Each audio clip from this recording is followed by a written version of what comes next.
Chapter 219. Actually, Captain Kenny's suggestion of survival in the wild had two meanings. First, it was to take care of the newcomers. Cooperating with the newcomers to earn points on the first day would allow the team to get a good evaluation on the day of the training. The second one was Corporal Kenny, who was also testing the team. Based on his observation yesterday, Kenny was sure that this student of Crow was not an ordinary student. If he could kill the barber in such a short time, then with the cooperation of the 6 of them, it was not impossible to complete the advancement quest. Although there were risks involved, it was not impossible. Kenny took the initiative to appear and use such words to exaggerate the dangerous atmosphere. At the same time, he gave a simple way out, to see if the newcomers' hearts would be shaken. Who knew? After Han Dong rejected the suggestion of survival in the wild, the team members had the same determined look, without any objections. The originally stern Corporal Kenny suddenly revealed a hearty smile, and the vulture on his shoulder also began to squeak loudly. "Ha! Captain Keeman likes little guys like you who are not afraid of death. If you can graduate alive, you can consider joining our Behemoth Knight Regiment. This is the scroll for the advancement mission. You guys take a look first, I will talk about the details." When the scroll was opened, the eye-catching title of the scroll was reflected in their eyes. Border Curse. Advanced Investigation Case. Wheatfield District Final Investigation Mission. Details. Due to the detection of a curse and strange pollution source in the barn that is completely different from the one in the Stewart Manor. Considering that there may have been an incident that went beyond the manor's control, the clockmaker performed a time reset on the area, revealing the terrifying incident that happened in the barn. 200 years ago. Located in the Stewart Manor's Wheatfield district, there were a large number of farmers farming here, providing the manor with a sufficient source of food. A farmer named Murphy Victoria was in charge of all the affairs in the Wheatfield district. Murphy himself had a high position in the Stewart family, and was one of the important cadres. Murphy had 2 twin daughters. Due to his position, he did not need to marry close relatives, so his 2 daughters were normal people without any abnormalities. Successfully inheriting their mother's beauty genes, the daughters had a tall figure, unique temperament, and beautiful appearance. However, such beauty attracted the attention of the great lord. He did not care about Murphy's status as a farm owner and wanted to take the 2 girls for himself. Because of this, Murphy had a dispute with the High Lord. He even encouraged nearly 100 peasant servants who were dissatisfied with the great feudal lord to start an uprising. However, this kind of combat power was not worth mentioning in the eyes of the great lord. He did not even use the imperial guards trained in the castle. At that time, the great feudal lord of the dark regions had easily enslaved these rebellious peasant servants. When the great feudal lord rode his horse to the Wheatfield farm district to welcome the bride, the great feudal lord personally came to the Wheatfield farm district. However, he found that there was no one in the farm, and a fire was burning in the barn not far away. When the uprising failed, the farm owner, Murphy Victoria, brought his family into the barn. As an important member of the Stewart family, the farm owner naturally came into contact with some dirty things. Through a special cremation method, the evil spell that had been set up in the barn in advance was activated. The great feudal lord immediately ordered the farmers in the town to put out the fire. While the farmers were putting out the fire, they saw many twisted and angry faces in the flames. There were even a few farmers who looked through the barn door and saw the family of 4 standing straight inside the barn, allowing the fire to burn their bodies. After the fire was completely extinguished, inside the barn, 4 charred bodies were found. With a light touch, they turned into ashes and dissipated into the air. In the next few days, the farmers who participated in the fire and went into the barn mysteriously disappeared. They could not be found even in the surrounding forest. Later, strange things would happen in the Wheatfield district every day. For example, scarecrows that would attract crows, screams that would occasionally come from the barn, ghosts that would wander in the rice fields at night, and a little girl under the strange apple tree would wave her hand to greet them. As a result, the wheat field district became a strange area that even the great feudal lord could not manage. Until the Dark Age came, the manor declined, and the wheat field was shrouded in a deeper layer of haze. The farm owner's family still lived in the wheat field. Requirement: end the curse difficulty. Reward: team points plus 15, access to a small number of resources. Note: once you enter the barn area, there is no way out. You cannot return to the current world before the curse is ended. Type of curse: according to the description of the note, once we enter the barn, we will be brought into a cursed world. The so-called ending of the curse is naturally to end the evil spirit of the farm owner's family. Han Dong deduced a few simple pieces of information based on the mission scroll. Kenny nodded. That's right. Once you enter, you must complete the mission completely before you can exit. You still have a choice now. If you are willing to follow me into the wilderness, we will depart immediately. Thank you for your kindness, Captain, but we have decided to go to the barn. But before we enter, I would like to have an impromptu team meeting. Is it okay to wait a few minutes before we enter? Up to you. Only you can enter the barn area. It's fine if you take as long as you want. Han Dong called the team members together to discuss the plan and warm up. The advancement mission is directly related to the curse. Mia. What? Mia seemed to be a completely different person. She cast a cold gaze at Han Dong. You should be the only one in the team who knows the curse very well. Based on the information and clues we have so far, can you tell us your understanding of this incident? Since you have a good tone, I will reluctantly say it. As far as I can see, the cursed space may cover the entire wheat field. The wheat field we are stepping on actually has a small remnant of the curse. The scarecrows and apple trees are affected by the curse to a certain extent. Once we enter the barn, we will be led into an independent cursed world.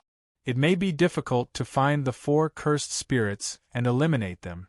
Along the way, the probability of us being cursed will be very high. I don't have enough nightmare grass in my backpack. At most, I can give everyone a bottle of curse resistance potion. In the cursed space, if you feel any physiological discomfort, you must tell us. Even if it is a slight itch, it may be the effect of the curse. Mia was sometimes very reliable. It was just that her personality was a little problematic. When Han Dong heard this, he got up and prepared to leave. Okay, Mia, you make the potion first. Student Dempus should also have some methods to resist the curse. You guys can discuss it here first. I'll go do the other preparation work. Chapter 220. Han Dong didn't join the rest of the team's discussion. He went to the border between the manor and the forest alone. Before that, Han Dong gave the crowmen an order. He told them to spread the message to the crowmen around the Gaines forest and have them spread as far as possible around the borders of the manor to monitor the overall situation. This allowed Han Dong to have a better grasp of the overall situation of this training. Considering what Mia said about the accursed space, possibly covering the entire wheat field area. Plus, it's not convenient to release the 2 keepers in front of the team members. Han Dong decided to use his relationship with the crowmen to obtain a temporary scout servant. It's also a good opportunity to learn how to use the identity of a superior to order these lower life forms to do things. As Han Dong approached the border, he stepped onto the land of the Gaines forest. Caw caw caw, the crowman called Dozier Crow from before immediately flew over. It proactively leaned its feathered head on Han Dong's palm, rubbing it back and forth in a very comfortable manner while establishing a mental connection. Say, "Sir, the work you gave us has been completed. As soon as we detect any abnormalities within the manor, I will act as the messenger crow and report to you as soon as possible." Very good.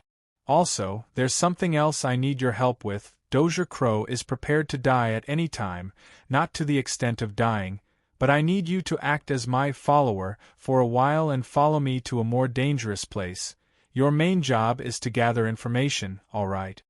When the Dozier Crow heard that Han Dong needed its personal help, it excitedly cawed and flapped its wings non-stop. Come with me." Han Dong could confirm that the crowmen were trustworthy. A pet with aura sensing, night vision, and the ability to fly would be able to provide direct help during the mission. The crowman lightly flapped its wings and flew at a low altitude beside Han Dong. Its hands and feet were suspended in the air, maintaining the same speed as Han Dong's walking speed. The team was slowly getting used to Han Dong's act of directly recruiting a crowman. Only Wunli sighed. "Corporal Kenny, let us enter the barn." I hope all of you can come back alive." Kenny opened the front door of the barn. A layer of colorful foam-like surface covered the interior. One had to pass through the thin layer to enter the real barn. The entire team held hands and entered together. Kenny waited for 15 minutes before he stepped into the barn as well. He stared at the group of outstanding freshmen with potential from the inside. Although he said that he didn't care about their safety, Kenny couldn't bear to let anything happen to this group of young people. Boom. He closed the door of the barn and left a ferocious vulture to guard the top of the barn, preventing any teams from approaching. When he passed through the membrane, he felt a slight pressure. In the blink of an eye, the team was already standing in the center of the barn. The small kerosene lamp hanging from the ceiling gave off a faint glow, illuminating the entire barn. The square-shaped rice was piled up in the corner. Some of the cows that were once reared here were now only bones on the ground. Although the entire barn looked a little gloomy and the temperature was relatively low, there were no traces of a fire at all. This meant that Han Dong and his team had entered the cursed space created by the influence of the farm owner and the Dark Age. In essence, it was also a kind of overlapping space. It was similar to the Cass family's mansion that Han Dong had come into contact with before. This space was independent of the original world, but it was also closely connected to the original world. "Someone's here." Han Dong and Abel looked at the barn at the same time. However, there was nothing in between the cracks. Just now, the two of them clearly felt that someone was spying on them. Moreover, Han Dong caught a glimpse of it. It was as if there was a terrifying bloodshot eyeball stuck to the cracks, spying on the intruders. "Mia, how's the situation with the curse?" "Everything in the barn is normal. There isn't even the slightest bit of the curse aura. I think the barn should be a relatively safe place. The real danger should be outside." When they opened the door of the barn, the wheat field that greeted them had completely changed. The originally barren and dilapidated wheat field had turned into an extremely lush corn field. The reason why it was described as extremely lush was because the corn stalks were more than 3 meters tall. If one didn't have the ability to fly, it would be difficult for their vision to work in the cornfield, and they wouldn't know where danger would come from. Bringing the crowmen was the right choice. Han Dong immediately ordered the crowmen to fly up and collect the basic information of the cornfield. Caw-caw, who knows? Before the crowmen even flew 5 meters, a series of terrifying straw vines wrapped around the crowmen. The Dozier Crow was so scared that it immediately turned around and flew back to the warehouse. The straw vines that followed were easily burned by Dempsey's fire magic. The scarecrow standing in the cornfield saw me right away. That scared this baby crow to death. This Dozier Crow was extremely timid, hiding behind Han Dong. "Scarecrows? How many are there? What other information did you capture?" "In the cornfield, there's a scarecrow every 10 meters. Also, I can see a large farm in the east. There's also some light coming from the buildings." This information was very important.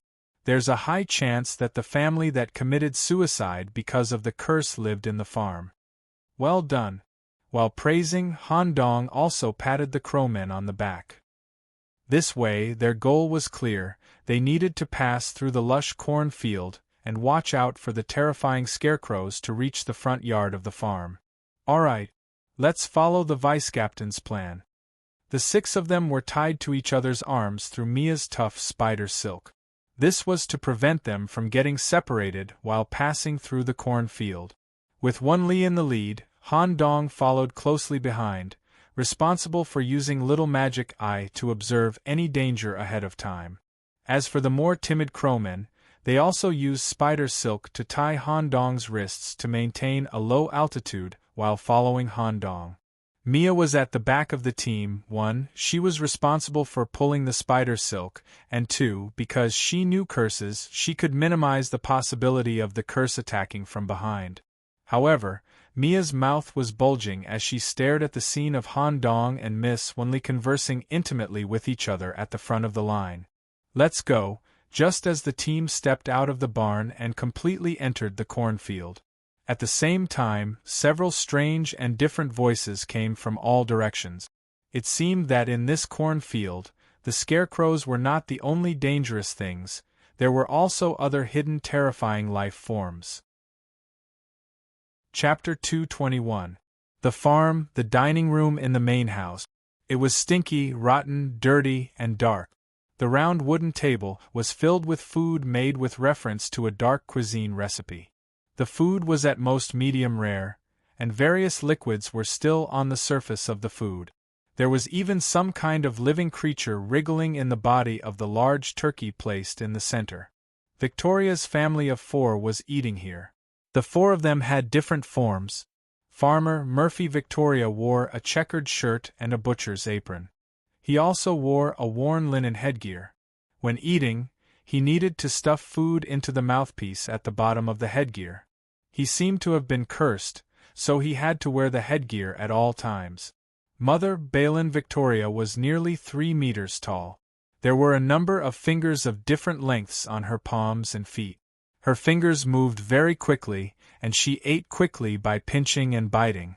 Her mother's head was full of white hair, and her skin was mostly wrinkled. She was seriously aging. She gave people the feeling of a centenarian, which seemed to be caused by some kind of aging curse. But this kind of aging did not affect her agile movements at all. Eldest daughter, Trish Victoria, was the most normal-looking person in the family. Under her blonde hair, she had the face of a female university student in her early 20s. Just as the mission description said, she was youthful and beautiful, except for a few freckles. She was wearing denim overalls, and she ate quietly with a knife and fork in her hand. She did not refuse any form of food, and her appetite was unusually good.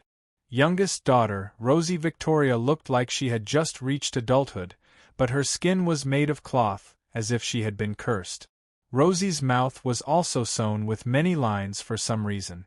When she opened her mouth, these lines would be stretched open, and the inside was full of scattered teeth.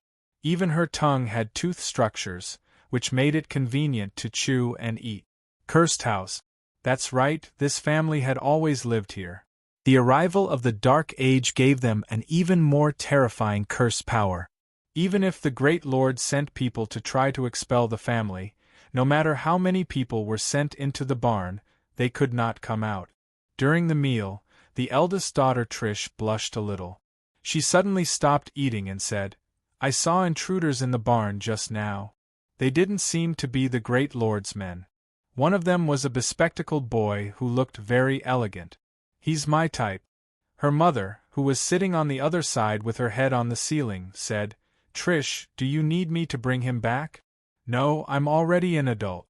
I can do these things myself. I want to get to know you first." Her sister, Luo Shi, also became curious. Sister, what kind of guy was he? Is it very stylish?" "He's big sister's type. Little sister, don't get any ideas." After saying that, the elder sister, Trish, actually stabbed the fork in her hand into her younger sister's forehead. Drip, drip, drip. Liquid flowed out from the wound.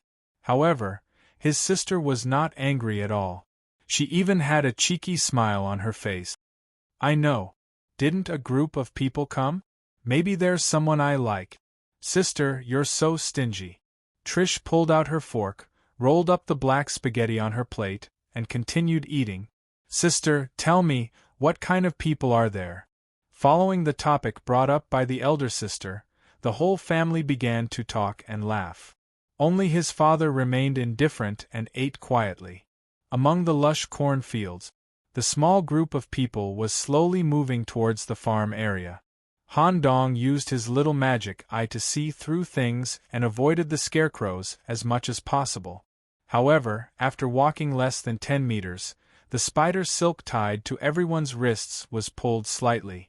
It was Mia who was in charge of bringing up the rear. She seemed to have something to tell everyone. There's something wrong with these corn too. A small portion of the corn is cursed.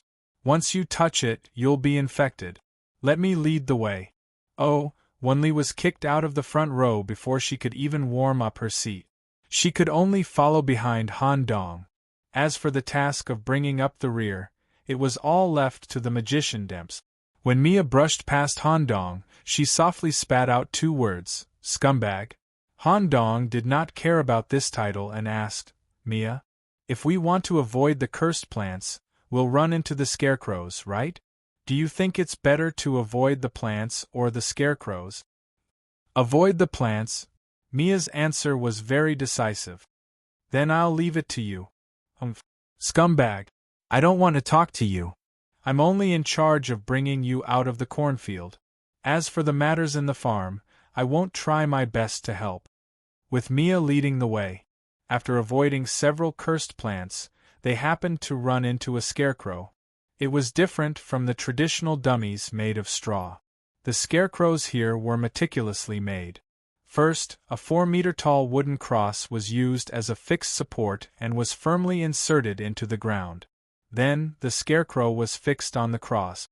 Han Dong stared at the scarecrow and said in a low voice, Do you still remember the missing peasant servants mentioned in the mission?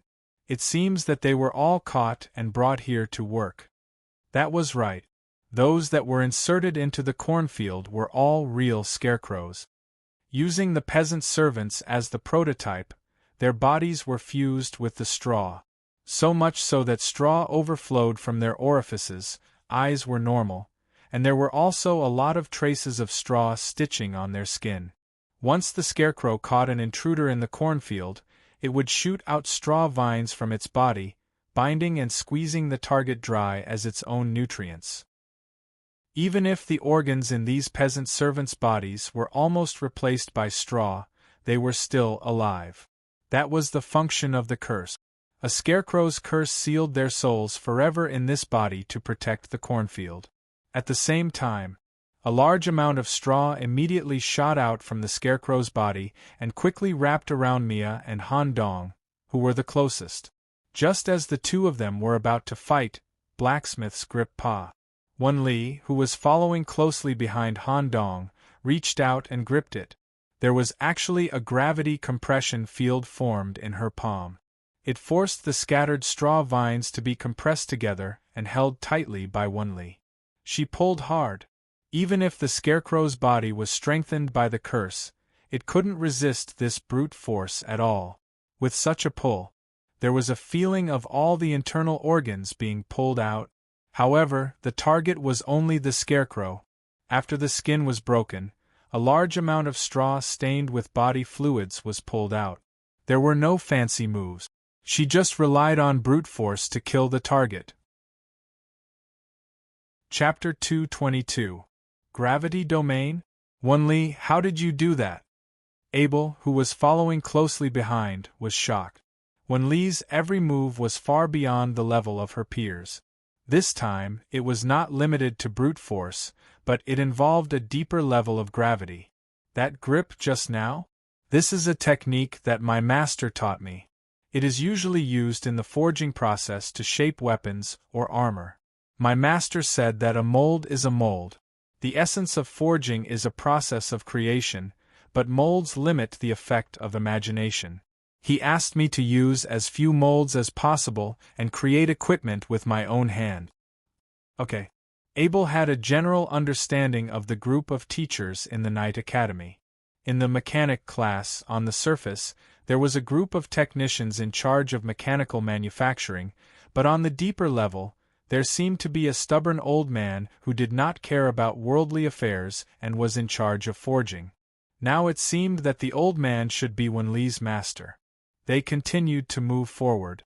The nature and attack method of the scarecrow had been figured out. As long as the danger of the curse could be eliminated, it was not too difficult to deal with it. Whether it was Wenli's brute force or Demp's fire magic, they could kill the scarecrows. Of course, there were more dangerous situations during this period. When they encountered about 5 scarecrows, Wenli directly faced them and bombarded the scarecrow's body with a punch. Due to the excessive force, the cross inserted into the ground was uprooted. Unexpectedly, a large number of cursed vines rose from the ground and wrapped around Wenli's body. This blacksmith girl was not invincible. The moment she was entangled by the vines, a curse connected by small black words immediately spread on the surface of her skin. Even if Wenli's physical fitness was excellent, it was inevitable that the curse would appear after a period of time. Her pores enlarged, and several straws grew out of them. The tingling sensation spread throughout her body. When she saw that her teammate was affected by the curse, Mia immediately took out a mortar and made a curse resistance potion on the spot. After drinking the potion, the tingling sensation immediately disappeared without a trace, and the curse also faded away. Mia was unhappy that this blacksmith girl was chatting intimately with Han Dong, so she said with a cold face, "Your body is much better than the average person. Otherwise, with so many curses attacking at once, I'm afraid half of your body would have turned into straws. Your skin is only affected. Be careful next time. When dealing with this kind of curse, try not to come into direct contact with it." Who knew that Wenli didn't care about these details at all? She only knew that this witch, Mia, had concocted a potion to relieve her of the pain of the curse. He immediately stretched out his muscular arms and hugged Mia tightly. "Thank you, Miss Mia, you're amazing. I won't be so reckless in the future. I'm really sorry for wasting such a rare curse potion." All right. Being hugged so passionately by Wenli, Mia's acting became problematic for a moment. She did not know what kind of expression and words she should use to respond. Their gazes and expressions didn't match, making them look very out of place. Besides, there were no scarecrows in the cornfield. There were also some normal farmers who were in charge of farming the cornfield. They held pitchforks and stabbed at the squad. These peasant servants were only under control and did not have the ability to infect the curse. They were immediately pushed to the ground by Wenli and freed them with a single punch.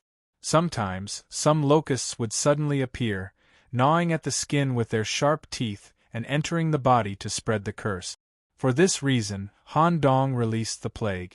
Once this kind of defenseless small locusts approached the squad, they would be infected with pathogenic bacteria inside and outside. They would fall to the ground and be unable to fly. Some small colorful mushrooms would even grow on the surface of their bodies. Just like that, the squad cooperated with each other and cooperated with Mia to lead the way. They successfully came to the core of the cursed space, the farmyard where Victoria's family lived. In the farmyard stood a creepy and strange main house. The main house was large, more than 1,000 square meters. There were various abrupt designs, and the internal structure of the building should be very complicated. The moment they looked directly at the main house, Han Dong's little magic eye faintly felt that 4 terrifying eyes were peeping at them. At this moment, Mia, who was standing at the front, slightly lifted her mask and released a little of the spider curse. The change was limited to the face. On Mia's forehead there were spider compound eyes that could see deeper things. "Scumbag, you should be able to see with that eye, right?" "Yes," Han Dong replied. A rare solemn expression appeared on Mia's face. "What a strong curse aura! It's more troublesome than expected. And the curse of the family of 4 seems to be connected. Even if we completely destroy one of the curse spirits, it will be reborn after a period of time due to the binding effect of the binding curse. This kind of binding curse is rare and not something an ordinary person can control. Strange, this family was just an ordinary farm worker when they were alive. Where did they learn the advanced curse? Han Dong replied, could it be that after the Dark Age came, a high-level existence gave them the ability? Otherwise, after such a long time, the great feudal lord would have driven this family away long ago. But they still remain here. Due to the hidden danger, Mia did not care about trivial matters and began to discuss seriously with Han Dong. It's possible. According to the great feudal lord's arrogant attitude, he should not allow outsiders to exist in his territory. If there is a high-level existence that is related to this family, then the problem is troublesome. What do you think? Let's not consider the high-level existence for now. According to your experience with this kind of binding curse, Mia, how do you think we should deal with it? We need the team to act separately and eliminate the farm owner's family at the same time in no more than 15 minutes. Once anyone survives and exceeds the time interval, the other family members will be reborn due to the curse. Han Dong fell into deep thought and considered the battle plan. Mia continued to ask, what if a high-level event happens? I will naturally deal with it. Han Dong's simple and indifferent answer stunned Mia, and her cheeks turned slightly red. Han Dong turned to talk with Captain Abel for a while to confirm the action plan. For this operation, we will enter the farm area in 4 groups. I will be in one group. Captain and Daoud will be in one group. Mia and Wenli, you 2 girls will be in one group. Demps will also be in one group. I will stay outside for a while and you will enter from different areas. Remember, you must keep a sufficient distance from each other and try to be completely separated. Mia will explain the related curse matters, and we will act in 2 minutes. Han Dong said this, but he secretly gave different notes to the members of the team. It seemed that he had other plans. Chapter 223. Han Dong had actually taken many details into consideration when he came up with this grouping arrangement. Among them, Demps was a key point, because when they first entered the cursed space, the eyes that were peeping at the door of the barn were not observing the team. Instead, they were staring at Demp. Whether the other party was interested in Demps's appearance or his unique magic characteristics. As long as it was an interest, it could be used. Moreover, Demps was a smart person. He could understand Han Dong's meaning very directly. As for whether the follow-up would succeed, it would depend on Demps's personal ability. Just like that, the team members entered the main house area from different side doors according to the group formation. Only Han Dong stood quietly in front of the main house with the Dozier Crow. Looking at the big house, he seemed to be thinking about an important problem. Dozier Crow. Say, if there is a huge hatred between the farm owner and the great feudal lord, can we use it? Nanny. Ka. Because the consciousness was not connected, the Dozier Crow was completely incoherent. However, it would be very troublesome to use it. After all, the resentment of this family is tied together with the curse. It is basically impossible to talk to them calmly. We have to find an entry point. Most of the chips are on little brother Demps. I hope he can help us a little. Dozier Crow, come with me. Bring people. No. The Dozier Crow seemed to smell danger and would rather die than enter the farmyard. The death that it said before was not reflected at all. Coward Crow. If you don't want to go in, stay outside alone. There are still a lot of scarecrows in the cornfield that have not been dealt with. They will find you soon. When Han Dong said that, the coward crow man hurriedly looked around and shivered. It was simply a disgrace to the life outside the city. At this moment, caw caw caw. The Dozier Crow cawed while touching the back of Han Dong's hand with its beak, as if it wanted to convey some message. As the consciousness was connected. Bring people. I have decided. Rather than die, it is better to give it to Sir. Oh? How do you use it? I can also be considered a mature crowman. Although I'm far from your level, I can still provide you with some help. Your right hand seems to be very powerful. Give me your left hand. Han Dong was curious and quickly used his other hand to rub the crowman's head. But just as he placed his left hand on the crowman's head, a dark aura seeped out from the crowman's feathers and wrapped around his left arm. The Dozier Crow's body immediately became distorted, as if it was being sucked onto Han Dong's arm. This is? In the blink of an eye, the Dozier Crow had completely transformed into a crow feather glove that covered his left arm.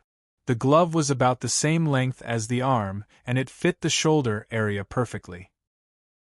It was smooth and black. On top of that, it was luxurious, exquisite, and had a dark Gothic design. When Han Dong put it on with only one hand, it gave off a coquettish feeling. The black leather that perfectly fit the body could adapt to all kinds of changes on the arm. On the front knuckles of the glove, other than the extremely comfortable leather glove, there was also a sturdy black beak on each finger.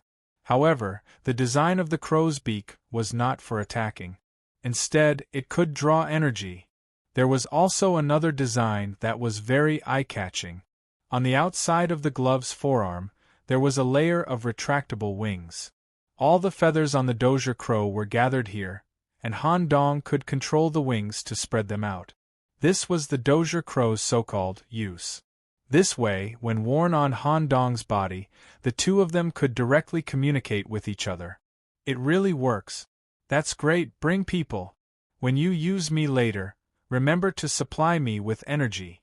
Otherwise, if I use up all the energy I carry, I won't be able to maintain this form. Alright. Han Dong looked calm on the surface, but he was a bit excited on the inside. When this glove fit on his arm, it gave off a completely different feeling from wearing normal equipment. It was like the difference between a living thing and an inanimate object. Han Dong didn't know where to place such a pure living equipment in the holy city. But Han Dong was sure of one thing. At least among the apprentice knights of the same level, no one could command or enslave a polluting wild monster as their own equipment like Han Dong. Han Dong wouldn't bring foreign objects to the prison laboratory for the time being. Han Dong wasn't willing to take even the slightest risk. Therefore, he couldn't get the detailed parameters of the glove. Dozier Crow, how do I use this glove? Hee, it's actually not very useful. I'm still just a single-headed crowman. What I can provide you is flexibility. You can try to inject energy into the wings when you bring people. Well, I'll try. Whoosh, the wings spread out. For a moment, Han Dong felt as light as a swallow, and even felt like he could fly. There was no need to flap his wings like a bird. He only needed to inject energy to make his body feel like it was floating. Han Dong, who was born as a scholar, saw the clues of this living equipment at a glance. Gravity offset? The more energy I inject, the better the effect of counteracting gravity? However, it takes too much energy to fly. My current seed isn't enough to support it. However, once the talent tree is formed, the quality of energy will change.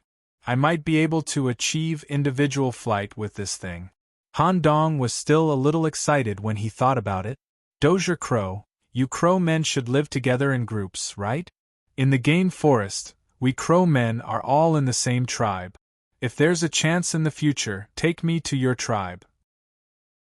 The chief will be very happy to bring people to our tribe. Well, Han Dong's lips curled up slightly. He seemed to have thought of the design of the next special equipment. Okay, let's go in. It seems that a little girl has her eyes on us. As he said that, a blonde girl wearing a bow headdress, a pink ruffled skirt, white stockings, and small leather shoes ran through the front yard. Ha! The strange sound echoed in his ears.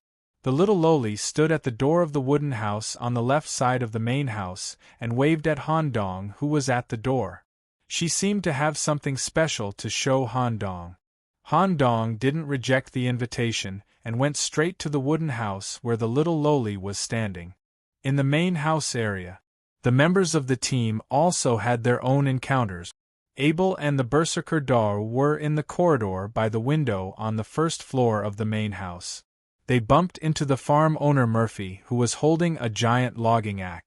The girl team formed by Mia and Wunley also bumped into their mother, Miss Balin, who was carefully taking care of the plants in the gardening area on the other side of the first floor. His strange fingers were so excited that they creaked because of the arrival of outsiders. As for the magician Demps, who was arranged to act alone, he was attracted by a gentle voice to the bedroom on the second floor and met a blonde girl sitting in front of the dressing mirror. Chapter 224. He didn't activate his little magic eye. Han Dong went to the door of the little Loli's cabin. Acting alone, Han Dong's fighting power was the strongest. Moreover, in the cursed space, there was no need to worry about his ability being exposed. He could release 2 anomalies at will, however. Han Dong also had other plans. He came to the cabin in a friendly state. Up close, the wooden cabin was much larger. The interior of the cabin was designed like an exquisite doll house.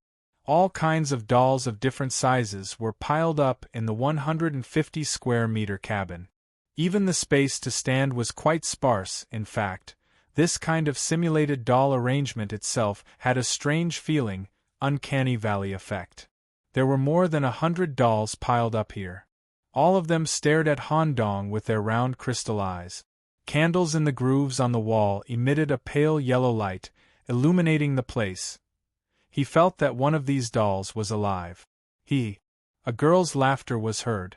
Because all the dolls in the cabin kept smiling, it was difficult to determine who made the laughter. However, Han Dong found the source at a glance. Even if his little magic eye wasn't activated, it could still help in the dark. It could still distinguish between living and dead objects. Come and sit. Han Dong looked at the corner where a blonde doll was sitting against the wall. Wow, you can recognize me? The doll's eyeballs began to move, and its fingers twitched up and down. Imitating the process of a dead object being given life, it slowly got up, held a small black lace umbrella, and walked to the small wooden table in the center of the room. Han Dong happened to be standing on the opposite side of the wooden table. The girl even poured a cup of black and white latte for Han Dong. Little brother, please sit. Okay. Because Han Dong didn't have any hostility. This Loli also had a smile on her face, and didn't have any intention of attacking. After all, their family had been here for 100 years. The loneliness and curiosity made her very interested in Han Dong. Little brother, what's your name? My name is Rosie Victoria. I'm the youngest girl in the family. Warren Nicholas. Brother Warren, were you and your friends sent by the Great Lord? What is your purpose in coming to the farm? Because Dad and Mom are conservative, they don't like outsiders. If you don't have good intentions, you might die. Out of sincerity, Han Dong sipped his latte and showed a satisfied expression. We are. Han Dong hesitated for a moment and changed the lines he had prepared beforehand. He was going to directly state that he was opposing the High Lord. It was a little unnatural to say it out loud like that. We came from a distant human city. When we passed by this manor, we were attacked by the feudal lord. We planned to hide in the barn for a while. I didn't expect that I would accidentally intrude into your territory. Little Loli did not doubt Han Dong's words at all. The Grand Lord will attack every outsider. Little brother, you guys are quite capable to be able to escape. At this moment, Luo Shi, who also took a sip of coffee, seemed a little uncomfortable and reached out to touch his back. Oh no. Since no one has come to the farm for many years, the Great Lord seems to have given up on invading us. I heard from my sister during lunch that a little brother came to the farm. I was a little excited. I was a little too anxious when I changed my clothes at the last minute and a few threads were not tied tightly. Can I ask little brother for help? Okay. Han Dong got up and went behind the lowly girl. It was not as simple as the lines on the back of the clothes falling off. Instead, the lines on the back were falling off. The lowly's whole body was made of cloth as if it was worn. Her back had a structure similar to shoelace holes, and there were lines running through it to tighten this set of cloth skin through knots. At present, there were several lines that were tied wrongly or loosely. The workload was not small. However, Han Dong did not hesitate too much. He half knelt on the ground and carefully took care of the lines on the lowly's back. For Han Dong, who used to line, culture, and inoculate cells every day in the laboratory, this kind of delicate work was naturally not a problem. Because some lines were tied wrongly, they all needed to be loosened. For a moment, the skin on the lowly's back cracked open about 10 centimeters, revealing the lowly's inner essence. The hairy flesh and various blackened organs were sewn together by some unknown method. More importantly, such a disordered body structure could actually allow the lowly to use the various bodily functions of a normal person. It was obviously the effect of the curse. Facing such a scene, Han Dong did not feel uncomfortable at all and carefully went online. After a while, all the lines were inserted into the corresponding small holes and the skin was retied. When Han Dong returned to his seat, the lowly seemed a little embarrassed. Her eyes flashed with a like expression. Han Dong smiled faintly. Part of his plan had succeeded. Whether it was after entering the house or out of respect for the various dolls, he did not show any expression of fear or rejection. His expression and actions when he drank coffee normally, or when he talked with this goth lowly, and the subsequent behavior of tying the rope for her, all seemed very natural. Do you think this lowly is easy to be deceived? This family has existed for at least 200 years, and many details are very important to them. If Han Dong had any sense of disharmony during the conversation, it would be seen through and immediately listed as an intruder. This was not a little lowly, nor was it a large armored tank that could be entered by pressing F. The disguise ability must be enough to penetrate the heart of this lowly of curses. Han Dong had achieved his goal here. Next, it was time to watch Brother Dempsey's performance. The gloomy main house. Previously mentioned, Sister Trish in front of the dressing table was still quietly combing her hair. Demps stood at the door and did not make any extra movements for the time being. At present, the first floor of the main house was constantly filled with the sound of things being broken, smashed, or torn. There was even a constant vibration. In addition, the battle between the two groups and the farm parents had begun. However, in the room of the eldest daughter, Trish, on the second floor, the two ignored the noise and sat on the edge of the bed, talking. Demps showed his erudition and knowledge, talking about some things that Trish was very interested in, making Trish's eyes filled with admiration and worship. Coupled with Demps' handsome face and gentlemanly behavior, her cursed heart unconsciously beat faster. She even had the thought of pushing this little brother on the spot. The two completely ignored the situation downstairs and talked deeper and deeper. In terms of disguise, Han Dong was right. This Brother Demps was a great genius. Chapter 225. Can you arrange for us to meet your family? Han Dong, who was in the doll's house, and Demps, who was in the dormitory on the second floor, asked this crucial question almost at the same time. Sure. They received the same reply. Correspondingly, the daughters of the two farm owners both made requests. Little brother, can you accompany me? I've been on the farm for a long time, and I'm really lonely. If you can make my father agree, I'm willing to leave with you. The little lowly supported her chin with both hands and looked at Han Dong with a longing look. Wait for your father to agree. Okay. Han Dong, led by the little lowly, went to the main house. Coincidentally, they bumped into Farmer Murphy. He was also the source of the curse in the wheat field. His strength was higher than any other member of the family. Even if Abel the 100 Beast and Daw the Berserker, who were the strongest in close combat in the team, fought him head-on in this half-hour battle, the two of them were at most in a stalemate.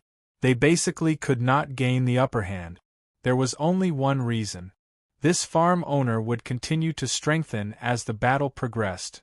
Currently, iron nails and wires grew on the surface of the cut flesh of the farm owner.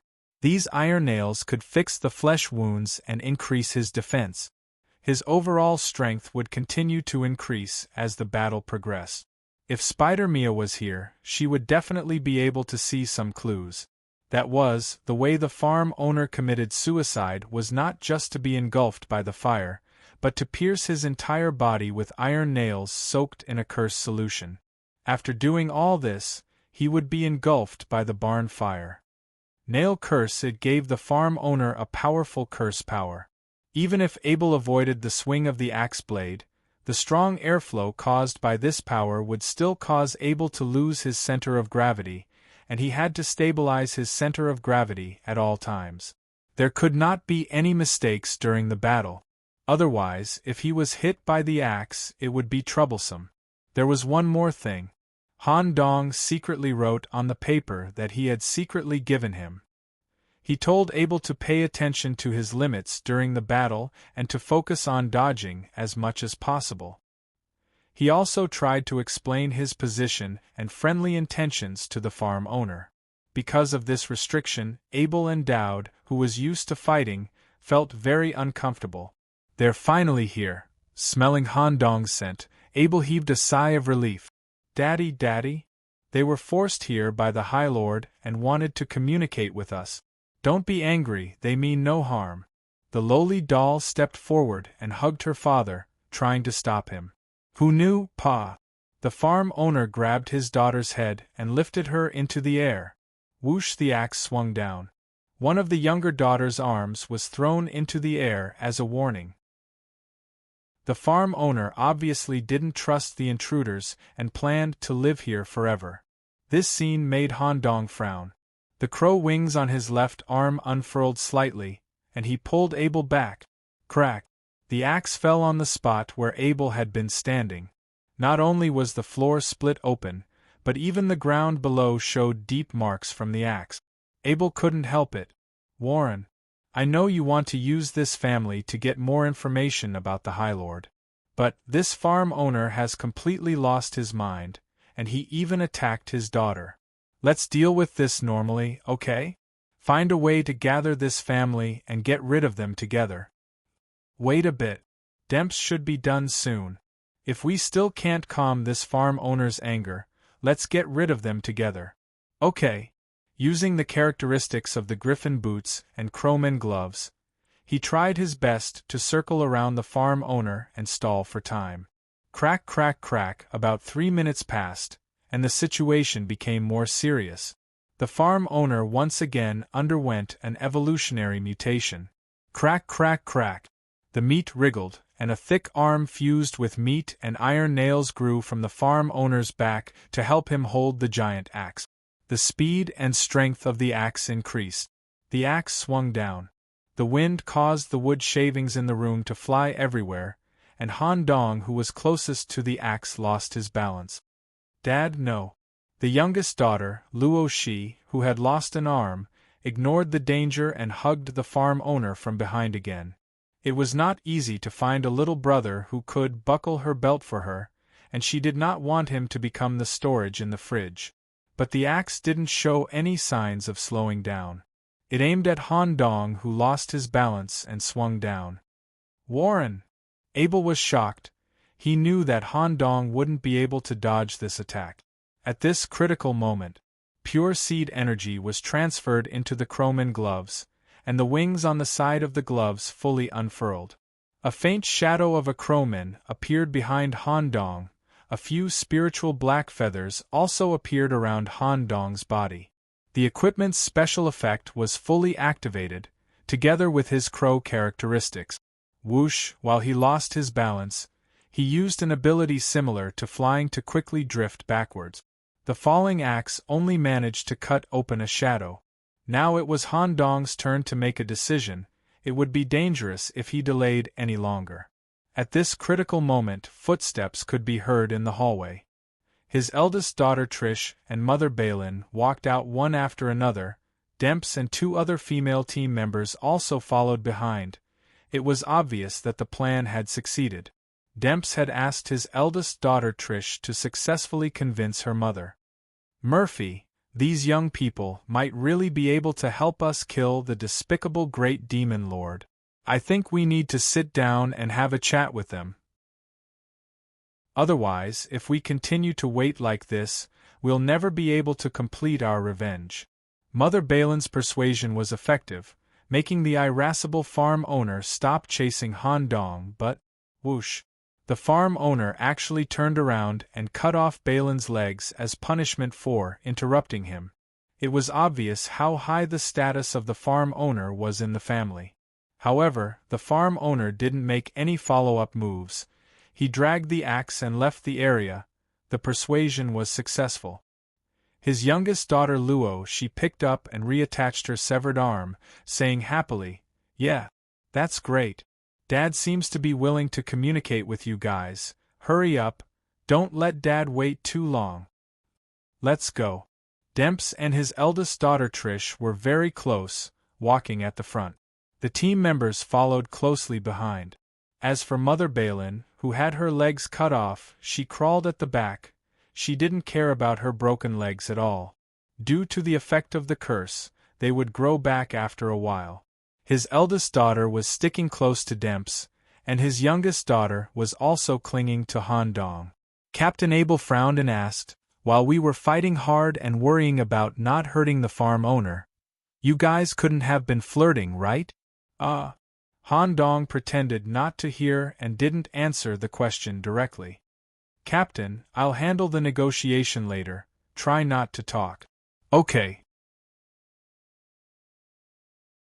Chapter 226. The Main Hall.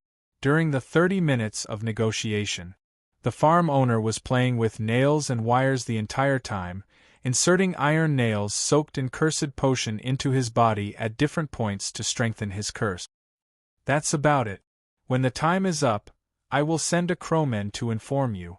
When the time comes, you just need to follow our team and sneak into the castle on the hill." Ding, ding. The farm owner was still inserting iron nails into his body. Everyone was waiting for his reply. Even the family members didn't dare to speak at this time to avoid angering the farm owner. They waited for about 10 minutes.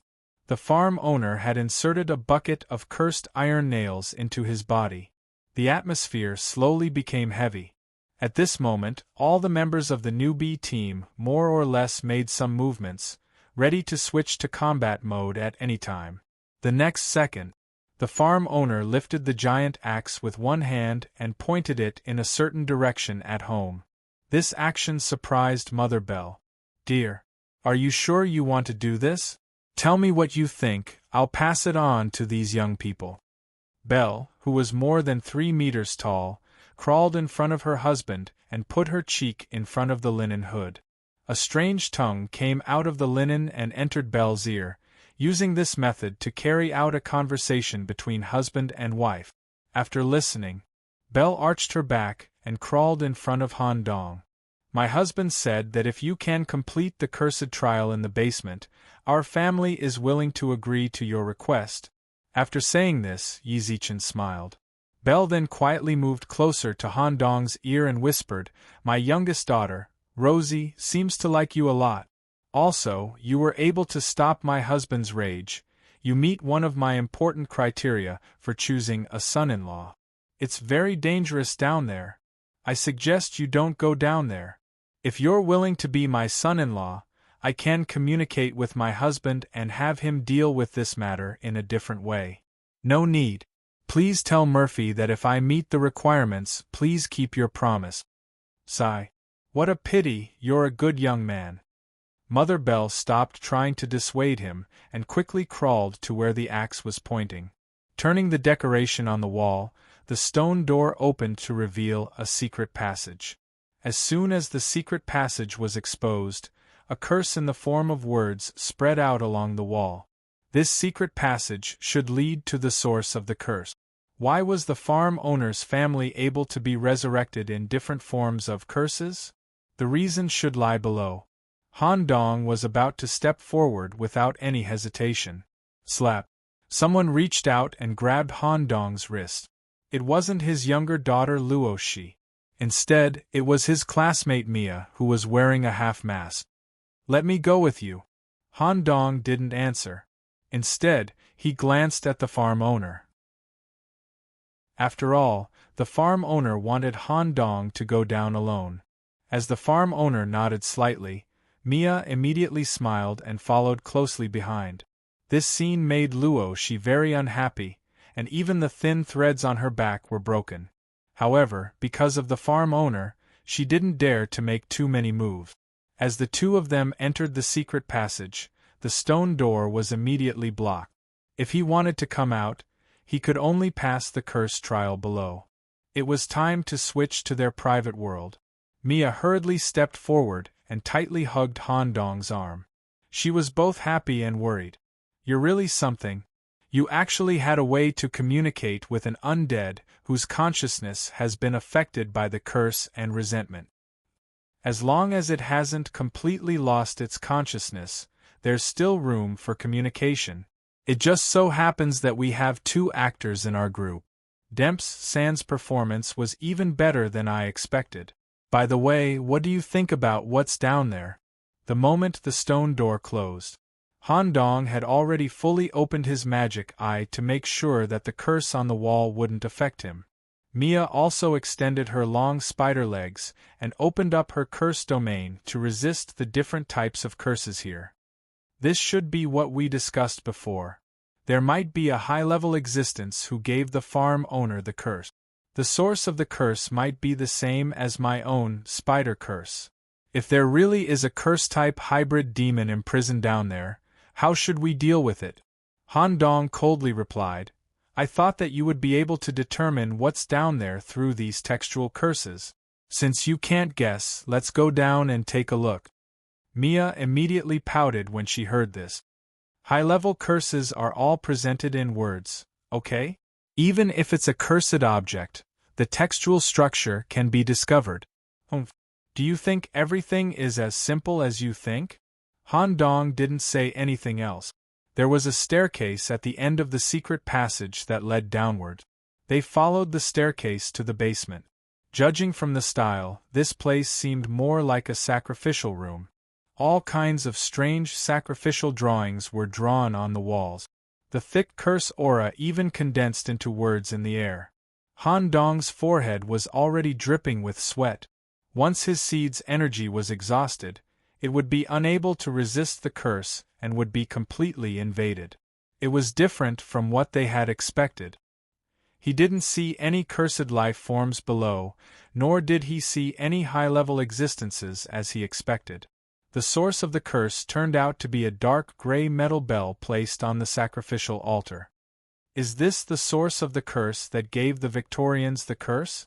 The farm owner's test should be for me to control this bell, right? After all, if I want to fight against the Great Lord, all plans are useless if I'm not strong enough. It seems that when the former farm owner Murphy was in charge of the wheat field, he dug out this cursed object from a deep pit and had a certain understanding of the curse.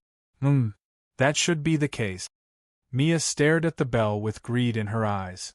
Mia, don't pretend in front of me. You're a person who puts your own interests at the top. You won't take the initiative to enter dangerous areas. Isn't this your goal? Go and take it. Han Dong directly pointed out her goal. Mia didn't pretend anymore and took off her mask. With Mia as the center, another curse power gushed out.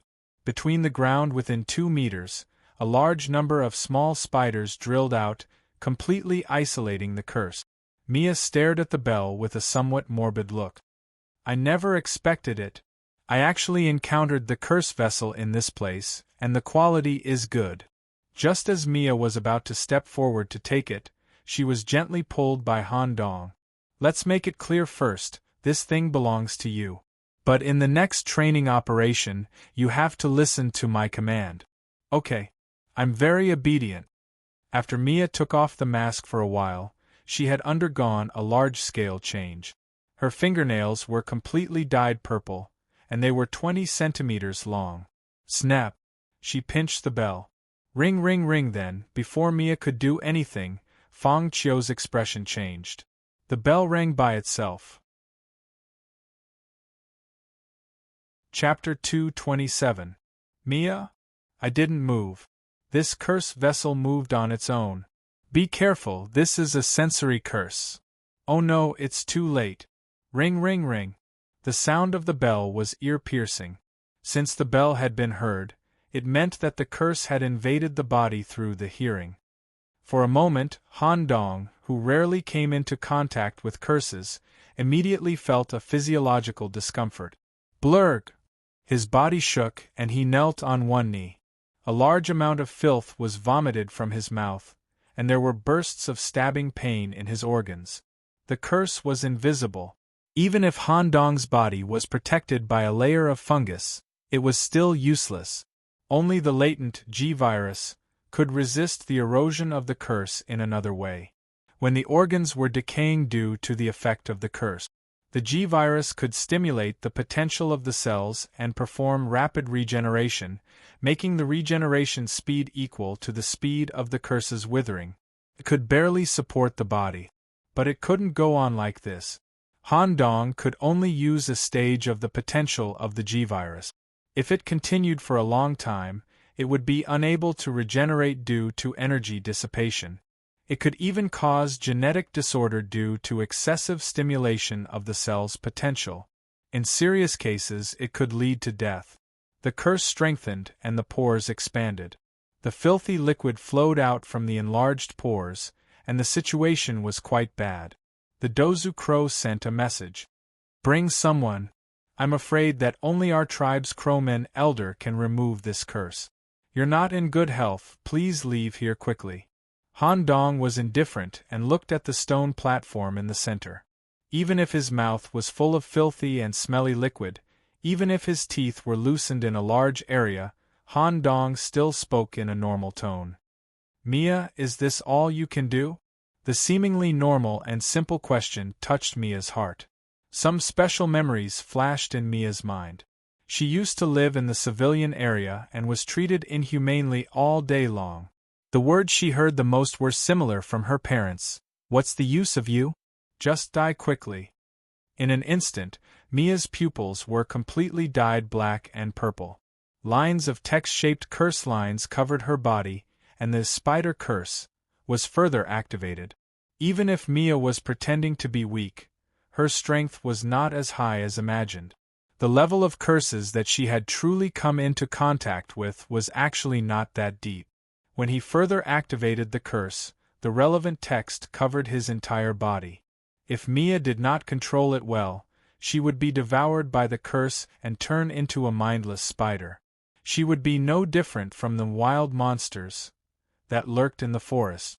For a moment, the curse released by the bell was actually suppressed by Mia.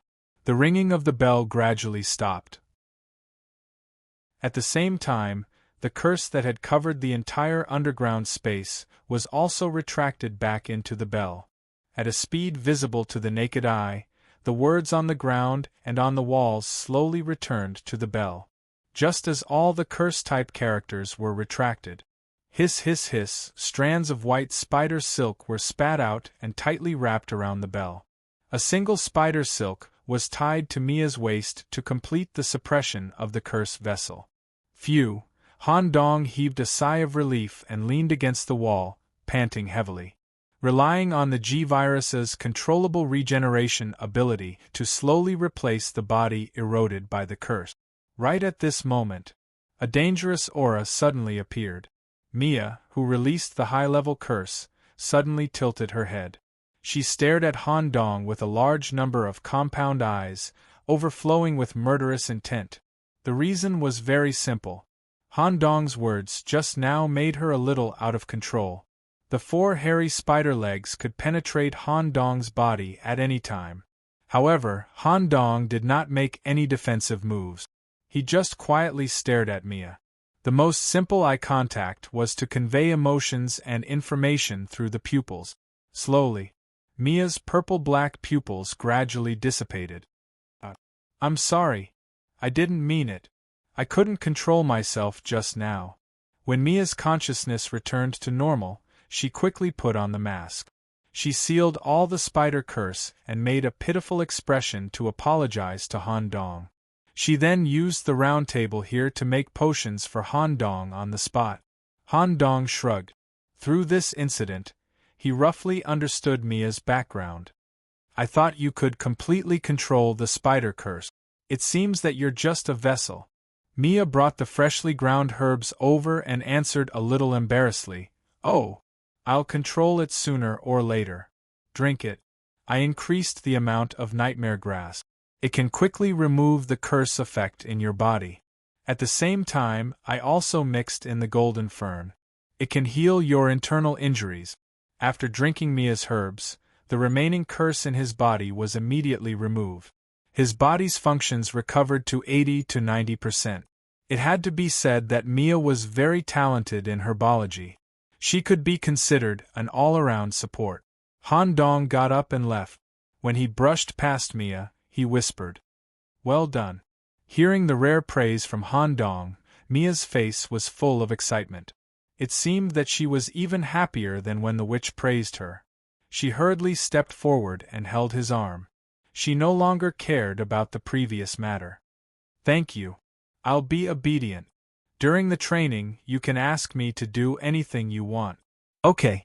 Just as the two were about to walk out of the curse chamber, Han Dong noticed something and suddenly turned around. In an instant, little mystic, I seemed to see the figure of a black-robed person. In the blink of an eye, the surface of the black robe was covered with dark golden curse-like words. "What's wrong?" When Mia asked this, Han Dong could no longer see any figure of the black-robed person. "Nothing. Let's go up." The stone door opened. When they returned to the main house, the grumpy and irritable farm owner actually knelt in front of Mia. The other family members were still the same. It was all because of the bell hanging on Mia's waist. If Mia could control the bell, then she would be their master. Ring, ring, ring. When Mia spontaneously rang the bell, the curse-like words were released from the inside of the bell and wrapped around the family of four. There was a feeling of receiving. The farm owner's family, who originally belonged to the cursed life, turned into different curse-like sources and were absorbed into the bell. The farm owner, Murphy, turned into a small iron nail. The mother, Belinda, turned into a piece of rotten finger bone. The eldest daughter, Trish, turned into a human face. The youngest daughter, Rosie, turned into a rough puppet. At this point, this curse vessel was completed and turned into a complete Victoria's butler bell. Using it could summon the cursed house. With the extension of the summoning time, the energy consumption would gradually increase. Such a curse vessel was also a chaotic item in essence. It was very valuable. Since it was controlled by Mia, it naturally belonged to her. Phew. This is the best result I expected. With the assistance of this family, we can speed up our exploration of the High Lord's house. Deputy Captain, you planned to do this from the beginning? Blacksmith Wenli was still a little confused. Although she had helped many times in this incident, she always felt that she was doing odd jobs. She didn't touch the root of the incident at all. In the end, the curse incident was completed by the deputy captain. Well, use as many resources as you can. After all, this is not the final mission. Wenli asked puzzledly, isn't the final mission requirement of the wheat field area to end the curse? Can this be considered completed? Mia has already turned the source of the curse into her own, and the curse in the farm has dissipated. Isn't this also a way to end the curse of termination? A series of mission systems formulated by the knights are flexible and changeable. If you only look at the surface, it is difficult to solve the fundamental problem. It will also waste a lot of time on some unnecessary things. Wenli instantly felt that her IQ was suppressed. She inexplicably felt stupid and could only scratch her head helplessly. The curse was lifted. The group left the curse space. However, there was a fierce battle sound coming from the town not far away. Chapter 228. Border Curse. Advanced Investigation Case. It took a total of 5 hours. The team entered the barn area at 2 in the afternoon. Dusk had just ended and night had fallen. Although it was night time, the fog would become thicker during the night and evil activities would become more frequent. Captain Kenny also left the cursed space immediately and pretended to be guarding the entrance of the barn the whole time. He did not enter the barn at all. Actually, Kenny was in the dark the whole time and observed everything that happened in the farm owner's house. He was amazed by the way the team solved the mission. Not bad. To be able to come back alive, you newbies are the best in the past few years. Kenny did not talk about the sounds of swords clashing in the town for the time being. After all, he had just been secretly protecting this group of young people and had just left the cursed space. He did not know the cause and effect of the sudden attack. He was waiting for a vulture in the intelligence department to bring him information. Captain Kenny, what's going on in the city? Abel wanted to go back and help when he heard the sounds of metal clashing, the cries of monsters, and some magic beams and burning fires. At this moment, the vulture flew back with a scroll in its claws. A small team has officially entered the castle area. Due to the threat to the great feudal lord's castle, a ghoul riot event has occurred in the manor. Since this is a training event, the night watchers will not interfere too much. You will have to deal with it yourselves. A team has already entered the advanced mission of the castle area? Han Dong was shocked. Although he knew that the most elite team of the third year would not be weaker than his team, he did not expect them to be so fast. Your current points have reached a pass and you have completed the ultimate mission of a certain area. When the ghoul riot in the town has subsided, someone will come to you and provide you with more in-depth clues. After saying that, Captain Kenny used a flying ability to head to the communication building in the center of the town. After all, the progress was a little too fast. Logically speaking, the castle area should be opened after the 4th day of the training. Han Dong and the others immediately returned to the town to confirm that the house had not been invaded by ghouls. Vulture Kenny saw Deputy Captain Hydra sitting on a leather chair in the communication building and smoking a lady's cigarette. Occasionally, someone would send her approval document. Vice Commander, what's going on? Why is the progress so fast? This group of third-year fellows used a monopolistic method to quickly accept and complete low-difficulty missions yesterday. Today, through the method of clue trading, they used the various basic clues in their hands to exchange for clues that directly touched upon the castle area from other teams. He went deep into the manor at the fastest speed in theory. Let this training advance to the next stage. Do we need to take measures to contain them? Hydra, on the other hand, was calm. There's no need for that. The difficulty of the castle area is not something that can be solved by their little trick. Don't worry. Based on the assessment of the guild leader, I, and the hourglass, the combination of this great lord and the castle on the hill could be ranked in the top 3 of the final missions in the past 20 years. Things weren't that simple. Although the Grand Feudal Lord was under the influence of the O'Clock Bearer, and couldn't see us outsiders, he was still paying attention to the movements of these young people. Such an existence that is close to the hybrid demon level should have the confidence and means to deal with this group of young people. Alright. Vice Guild Leader Hydra suddenly changed the topic. Kenny, I heard that the group of newcomers that you were in charge of took first place in the rankings yesterday. They actually suppressed the third-year team. That's unheard of. I heard that the student of the Crow was also in there. Is that the reason? Yes. This student of the Crow has enough insight into the big picture and details. Currently, he has led the team to completely conquer the wheat field area. As expected, it's because of this kid's leadership. It's not easy to catch the eye of the Crow. They have already conquered the wheat field area? Did the Night Watchers provide them with clues for the next mission? They need to wait until the zombie attack is over before the Night Watchers will find them. That's great. I want to meet this group of newcomers. Kenny, I'll leave the matters here to you for the time being. Kenny immediately frowned. This Vice Guild Leader, that's not good. Guild leader Keeman asked me to keep an eye on this group of young people to ensure their safety. When Kenny's words came to this point, he felt a cold touch along his calf. Unknowingly, a large number of poisonous snakes had already stuck to his calf. Hyde stretched out his hand and hooked Corporal Kenny's chin. He pulled him closer and asked in a low voice, "Kenny, do you think that me managing this group of newcomers will put them in danger? Do you think that I can't even manage a group of newcomers? I wouldn't dare. I'm just talking about guild leader Keeman. Since the guild leader isn't here, I'm the leader. If you have any dissatisfaction with my opinion, you can report it to the guild leader at any time." Kenny tried his best to lower his head and replied in a calm tone, "Since the vice guild leader has arranged it this way, I'll be in charge of the communication room. Vice guild leader, you'll be in charge of the newcomers team." "Yes. It should be like this from the beginning. Guild leader, you know that I hate to deal with documents." Kenny nodded. "Then I'll take over the position of the temporary commander.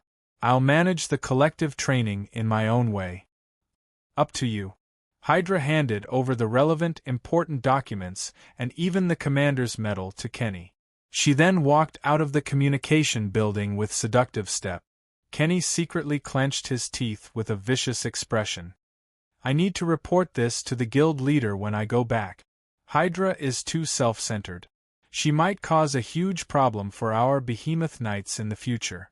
Even though he was annoyed, since Kenny had taken over the responsibility, he immediately started working seriously. Compared to Hydra, he was naturally more responsible. He added a lot of rules at the last minute to stabilize the progress of this collective training. Let's hope that this group of youngsters will fend for themselves. Hydra definitely won't care about the lives of these youngsters.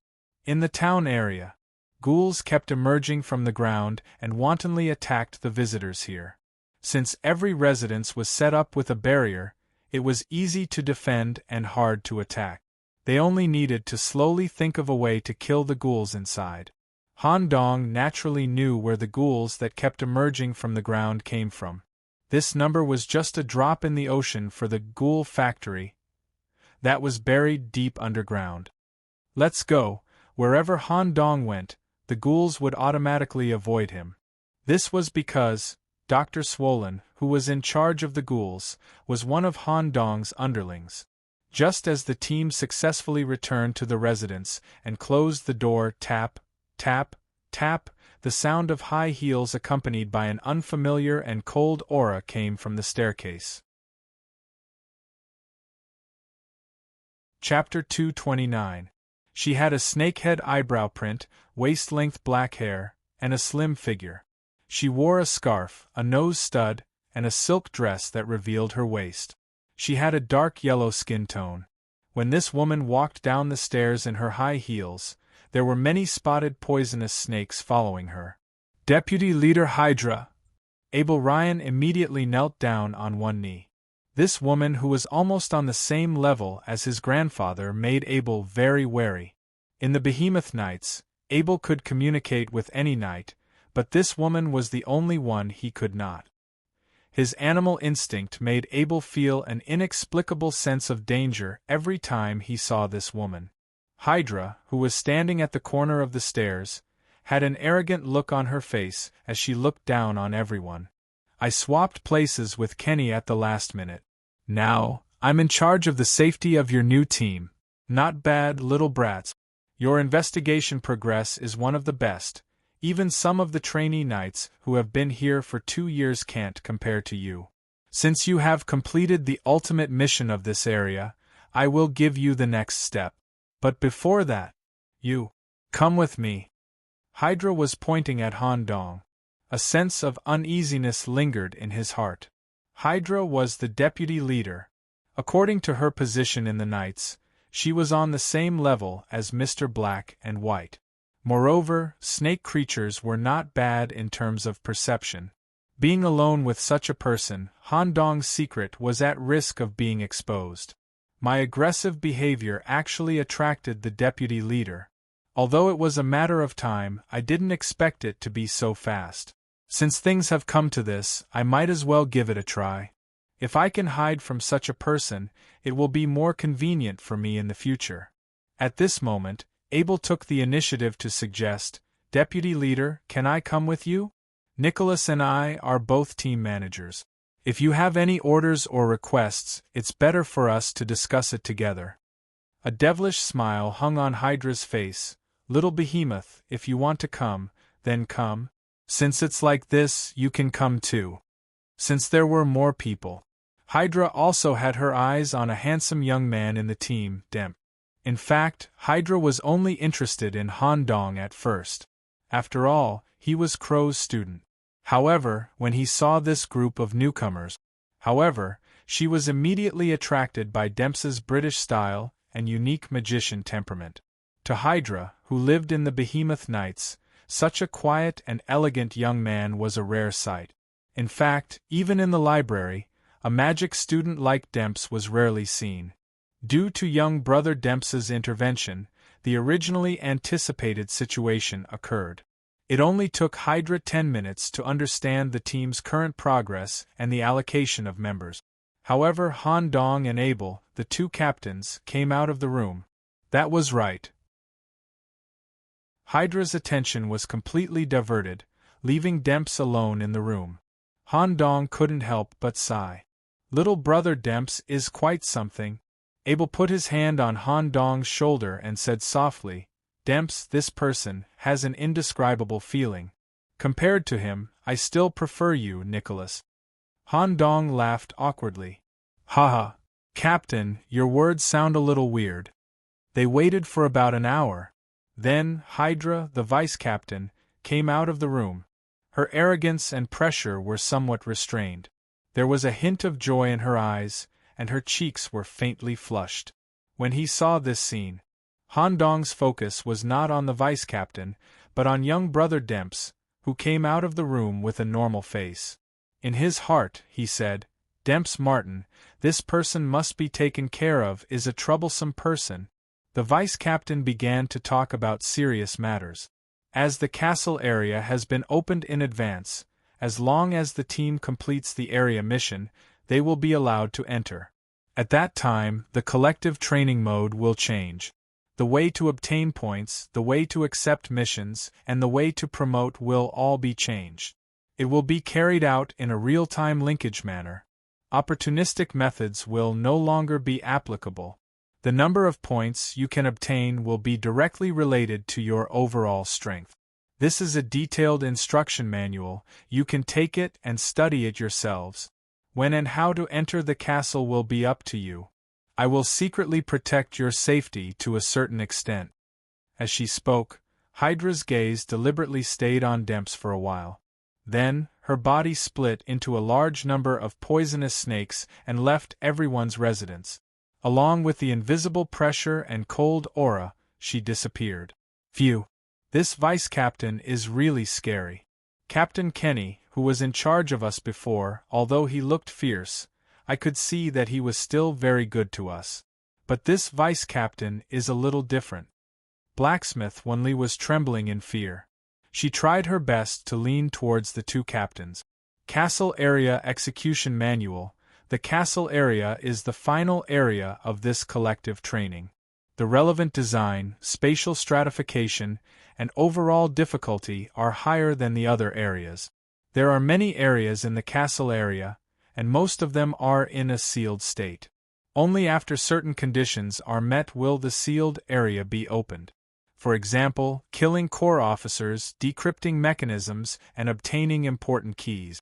All missions involving the castle area will be blurred, and the final goal will be to kill Lord Stuart. During the exploration of the castle area 1.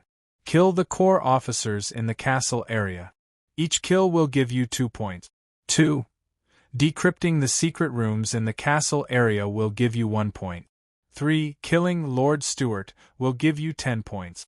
You will be awarded the Metal Ghoul Slayer. After reading the relevant rules of the castle area, Han Dong was puzzled by the identity of the Lord. The Arab ghoul was the main body? Han Dong had to confirm it. Captain Abel clapped his hands. Our progress is already fast enough. The exploration of the castle area will be set for tomorrow. This final area will be opened early, so everyone needs to make sufficient preparations. Good. Let's eat, let's eat. Blacksmith Wenli was already hungry. She wasn't worried about the large number of ghouls patrolling the street. After all, the ghouls were all afraid of the vice-captain. Mia, come with me for a moment. Okay. Mia deliberately replied loudly. She wanted everyone to know that she wanted to be alone with the vice-captain. Gotcha. When the two entered the room and closed the door, Mia immediately began to take off her clothes with familiarity. What are you doing? Didn't you call me to the room to do that? Besides, I want to compensate you for getting such a curse vessel. Get dressed. Okay. Because Han Dong was unusually strict, Mia could only pout and slowly take out the bell. I need to get information about the lord from the farmer. I will ask you for the relevant transcripts later.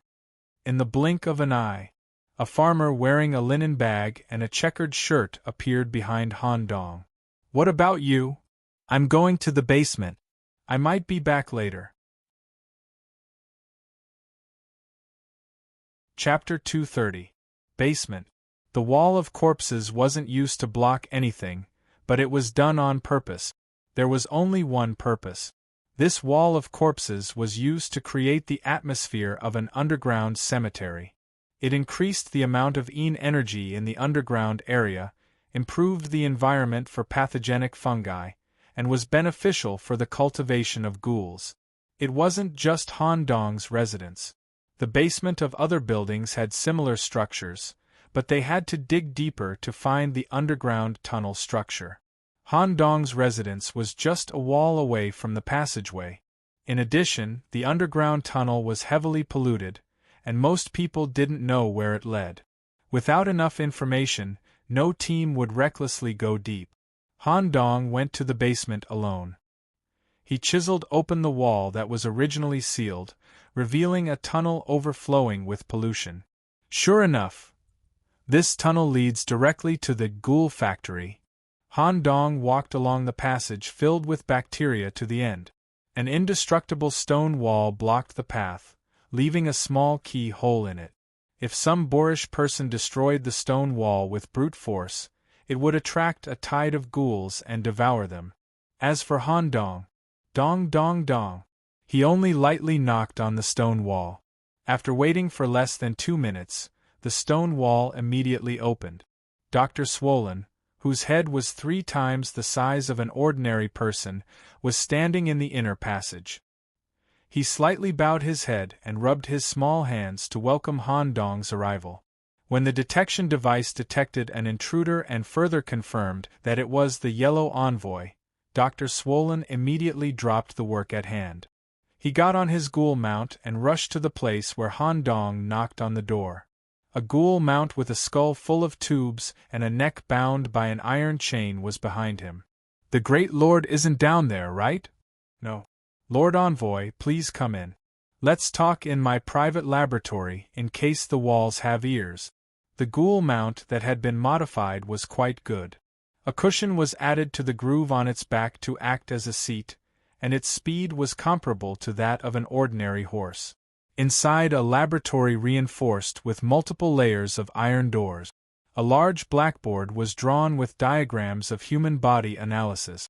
Each area was extended by dotted lines, and the tubes were described in detail by category, forming a systematic human body analysis diagram. The lab table was filled with conical bottles, alcohol lamps, funnels, and beakers. The glass cabinets on both sides of the room contained all kinds of experimental drugs, as well as relevant experimental live samples. Dr. Swollen's desk was filled with all kinds of documents and drafts. Most of them were related to ghouls. However, building a cart behind closed doors naturally had its limitations. Han Dong touched these familiar experimental instruments and couldn't help but recall some things from his life. Is Lord Envoy also proficient in experiments? Han Dong did not answer directly. Instead, he pointed at one of the distillers. There must be something wrong with your simple distillation device. The distillation and separation effect shouldn't be very good, right? Purity was very important. You can make a multi-stage distillation device by using a crucible, a distillation furnace, and 2 to 4 U-shaped tubes. In addition, you need to add a uniform heat transfer layer to the entire device to maintain the constant temperature. In this way, the distillation and purification efficiency will be greatly improved. "Milord Yu," Han Dong pointed out the crux of the problem. Dr. Swollen, who was Han Dong's underling, had an extra level of respect for him. "When I completely take over this place, I will find a way to get you some new experimental equipment from the Holy City. The related research will also be changed. There is no need to only research ghouls. The crowmen outside the city and other kinds of evil can all be studied. In addition, if possible, I also plan to build an alchemy workshop. Let's talk about it at that time." Hearing that the Lord Envoy wanted to provide him with new experimental equipment to conduct alternative research, Dr. Swollen was so excited that his cerebral cortex kept squirming. Doing ghouls every day was a bit too boring. If it wasn't for the great leader forcing him, he would have quit a long time ago. "Good. Thank you, Lord Envoy." Because Han Dong mentioned that he wanted to study crowmen. Caw, the glove on his left arm immediately disintegrated and turned back into a crowman, showing a pitiful look. "Bring people, please don't study me. I'm afraid of pain." This Dozier crow was truly a coward.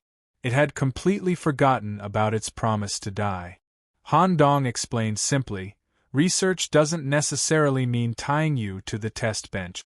It's just a simple inspection to see if there are any areas that can be improved." "Oh, thank you for bringing people. If I can take over this place, I can consider moving your crowmen tribe here. Since you have undergone human-like changes, you should be able to adapt to the human lifestyle." I will report back to the tribe leader about this idea. By the way, bringing people. This place is so scary." While Dr. Swollen stared at this crowman, he couldn't help but imagine a rich grilled crow meal in his mind, drooling. This scared the Dozier crow to the point that it trembled. "Haha, you cowardly crow." He was amused by the Dozier crow's cowardice and revealed a rare smile. While talking about the issue of taking over, the doctor, who was drooling while thinking about grilled crows, also thought of an important matter. "That's right. Lord Envoy, you should have obtained the land deed, right?" "What land deed?" Dr. Swollen was surprised. Lord Envoy actually doesn't know about the land deed.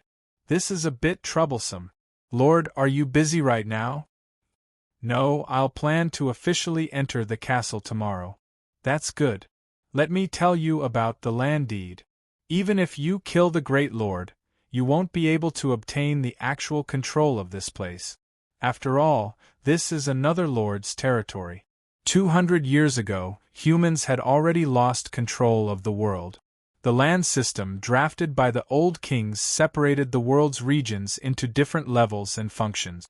Ordinary forests, fields, wastelands, rivers, etc. were considered low-level lands and didn't require a land deed.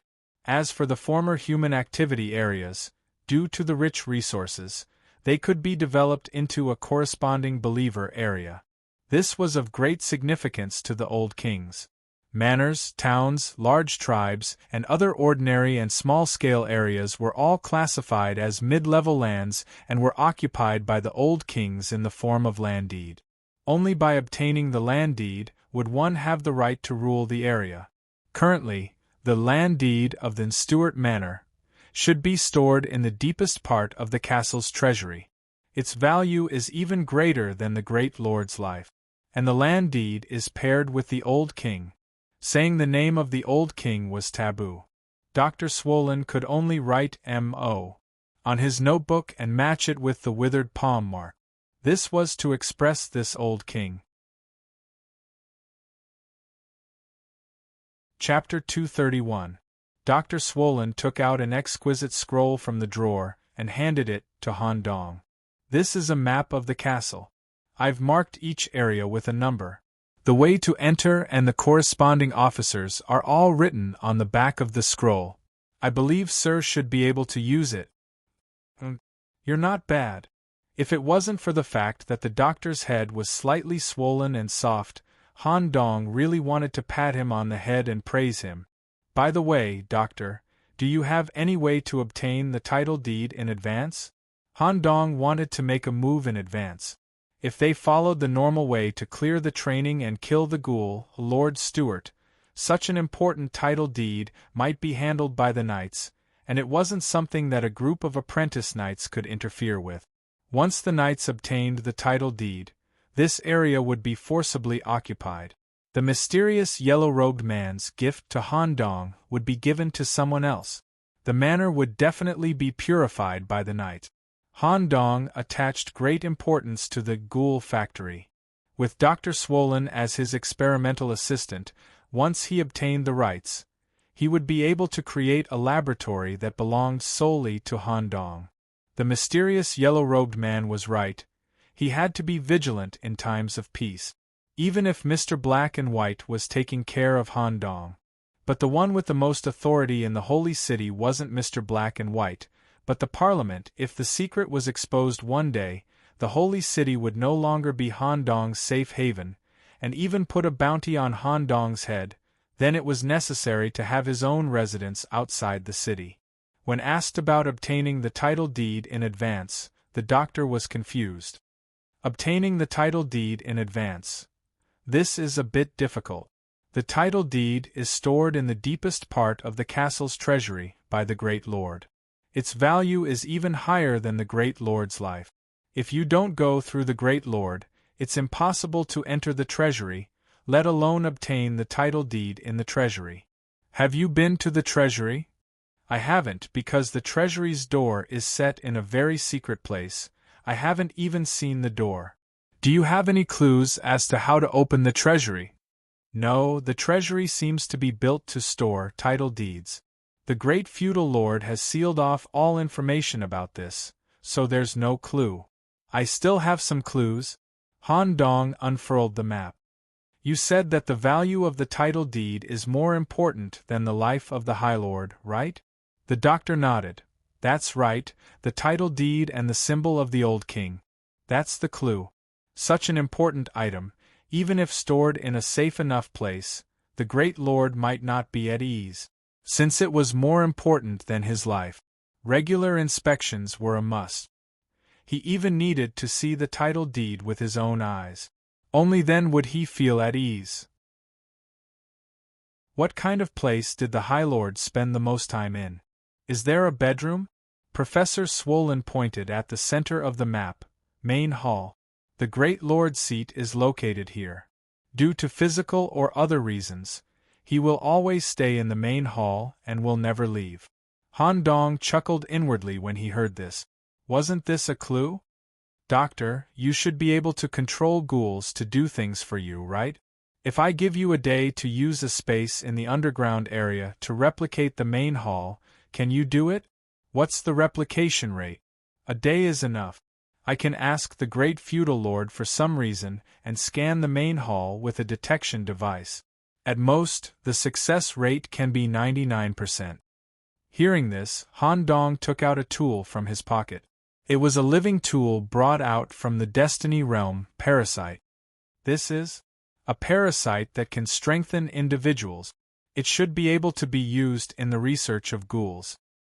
Good stuff. Work hard for me, and there will be better things for you in the future. Thank you, Sir Messenger. Han Dong directly sat on the doctor's office chair. Doctor, is there any information about the mother? Yes. The information is in the bottom drawer. The information is the top secret of the manor. I only have this information because I am responsible for the research of ghouls. Sir, try not to take this information out. Otherwise, my identity may be exposed. Dr. Swollen saw that he could work for the great feudal lord, so he naturally didn't want to die. Don't worry, I won't make any mistakes. Hurry up and do as I ask. Good. Sir, if you need any services, please communicate with the heretics outside the door at any time. They are completely under my management. They have nothing to do with the great feudal lord. Good. Dr. Swollen changed into a more orthodox costume, and his lower body was still tentacle-shaped. The doctor himself was also a heretic. Because of his unusual brain, he stood out from them and became a superior inhuman. As the doctor left, Han Dong moved out the information about the mother and put it together with the unfolded map.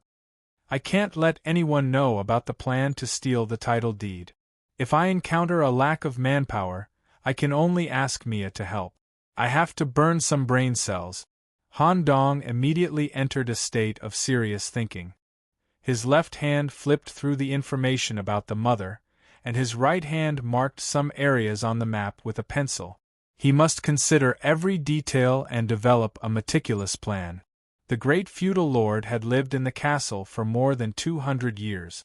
No one was more familiar with this place than him. Any flaw would lead to the failure of the mission. Late at night, in the basement area of the residence, the handsome Demps came here alone with a kerosene lamp in his hand. He stared at the wall with traces of demolition. With the fluctuations of the magic traps he left here, he could confirm that someone had been here. Just as he was about to tear down the wall and go in to investigate, click, click, click, there was a sound of hard shell colliding with stone. Spider-Woman climbed along the ceiling into the basement. Demps, where are you going? The vice-captain seems to have been here and was led into the underground secret passage by some kind of influence. I'm going to investigate the vice-captain's safety.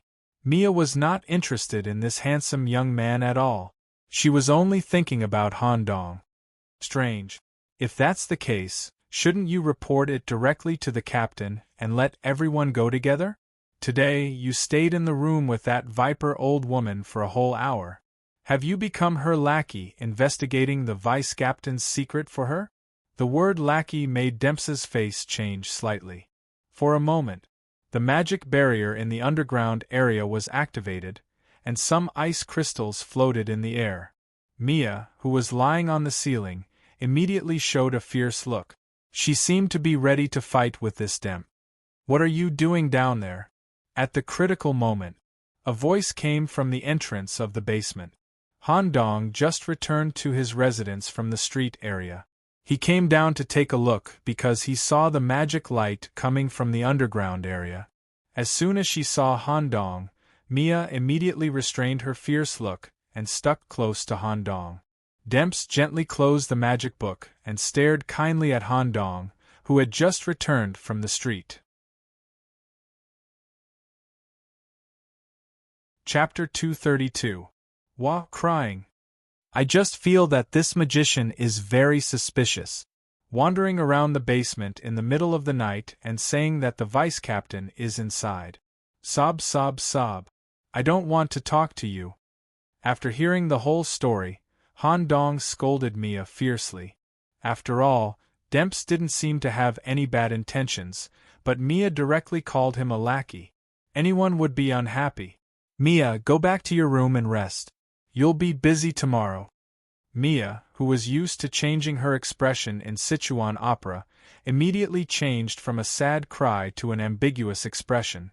She deliberately hooked Han Dong's little finger with her finger. I'll leave the door open and wait for you to come over and sleep together. Go to sleep. In fact, just this matter alone. If Demps wasn't here, Han Dong would have liked to praise Mia. At least Mia was really considerate of Han Dong in some matters. She treated people who wanted to inquire about Han Dong's secrets or touch Han Dong's interests as enemies. It's risky to completely treat Mia as a friend. It's not a bad idea to take her as a spider maid, after deliberately sending Mia away. Han Dong had obtained a chance to be alone with little brother Dempus. Let nature take its course, and there was nothing deliberate about it. After all, in the temporarily established stealing plan, Demps was an important and indispensable link. Demps was special in many ways, and Han Dong wanted to take advantage of his women's friend point. Tonight, Dempsey's behavior of going into the basement alone was indeed a little strange. Han Dong deliberately chose to come out from the cemetery and walk back to his house through the street. It was a wise choice. Click. The basement door closed. Han Dong and Demps chose to be alone for the first time in the basement, full of energy. "This is Mia, is she your partner? She seems to be very concerned about you?" Demps asked first. "No.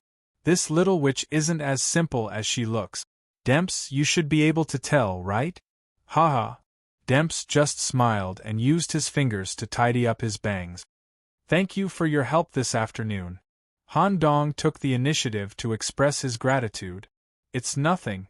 Vice Captain, your abilities can help our team get a higher evaluation in this training. Of course, I'll help. However, this Vice Captain Hydra was not easy to deal with. If I hadn't used some of my trump cards to provide her with a full set of services, perhaps I really wouldn't have been able to handle it.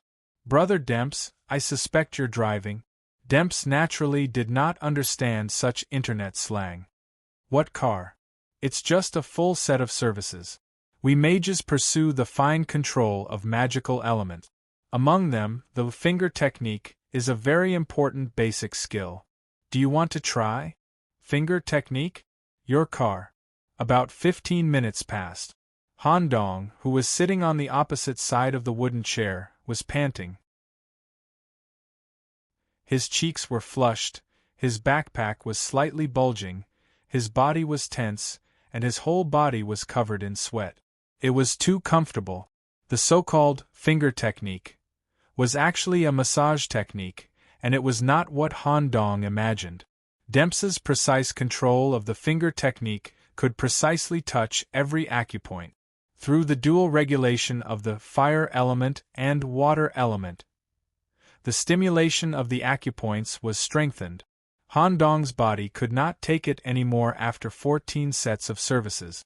If this continued, it might affect tomorrow's operation. Done. Wow. Demps stopped pressing with his fingertips and gently slid his 5 fingers on Han Dong's back. He evenly released small ice crystals to reduce the temperature and shrink the pores. Finally, the massage ended. For a moment, Han Dong's impression of Demps changed drastically. "Vice Captain, your body is a bit strange. Your physique is relatively weak, but your overall blood supply and self-adjustment ability are ridiculously strong." "Yes, my physique is terrible to begin with. I can only use the bacteria to build a framework in my body to support my body and function normally." "No wonder. This is not a long-term solution. If it continues like this, your body will deteriorate prematurely. I'll naturally think of a way to deal with the problem of your body." Han Dong's expression suddenly changed, and he changed the topic back to the main track. "Brother Demps, can you do me another favor? Correspondingly, if you have any requests or need any help during this training, I'll help you fulfill them." "Vice Captain, if there's anything I can help with, just tell me." The Vice Captain of the Behemoth Knights, Sonam Hydra.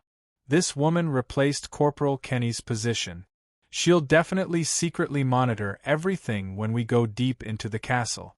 I hope that Demps can attract her attention as much as possible in the castle. If this can make it easier for Vice Captain to move, I'll definitely do it. Demps smiled and continued, "I only hope that Vice Captain can let me handle all the books hidden in the castle's library area after this is done." "No problem. I look forward to working with you." Han Dong stretched out his hand and shook Dempsey's hand. The moment their hands touched, a sense of homogeneity flashed through their bodies at the same time. The little magic eye opened on its own without anyone's control. Of course, Han Dong was not the only one who changed. Dempsey's right hand also grew a 6th finger. A 6th finger that looked like an ordinary finger on the surface was actually completely different. He. The two of them looked at each other and suddenly laughed awkwardly. Han Dong suggested, "It's getting late. Why don't we talk about this when we return to the Holy City?" "No problem. Let's just pretend that nothing happened for the time being. Okay. The two of them exchanged clockwork codes and returned to their rooms. Han Dong naturally would not go to Mia's room. He lay on the cold wooden bed alone and pondered. Demps Martin. In the library, there should be an executive helping him to hide this secret. Among the knights in the city, there are quite a lot of people who practice secret methods outside the city. Demps's finger is at the same level as my little magic eye. This is also good. It will be easier to communicate in the future. Han Dong did not think about it anymore. Today's plan had killed too many brain cells, so he immediately went to sleep. When he woke up the next day, he found that there was one more person on the cold wooden bed. Mia had sneaked in at some point. Now she was like a docile little pet, sleeping on the edge of the wooden bed, trying not to squeeze Han Dong. Thinking about what happened last night, Han Dong did not get angry. He stretched out his hand and flicked his finger. Pop. Ouch. How can you wake me up like this? Mia covered her red forehead and stared at Han Dong fiercely. Today's task is very important. This is the relevant arrangement. Take a look yourself. Han Dong passed a piece of paper filled with plans from the doctor's laboratory to Mia. Staring at the words on the letter, Mia was a bit confused. Mia, who was originally angry, suddenly became extra serious. She bit her nails and whispered, "You overestimated me. The risk is too high. Moreover, there are a lot of details to deal with. Once there is a mistake, there is no room for recovery." "How confident are you?" 40%. If I can do it, then I will satisfy one of your requests. Mia's interest was immediately piqued. In order to successfully steal the title deed, Han Dong would do anything. Chapter 233. When she heard that she could make any request to Han Dong, Mia's eyes overflowed with purple curses due to her excitement. However, Mia was still quite cautious. After all, Han Dong only agreed verbally, and it was very likely that he would go back on his word. Therefore, Mia thought of ways to set up a cursed contract that could be loaded with words in advance. The contract also had certain restrictions. After the matter was done, she could make any request to Han Dong.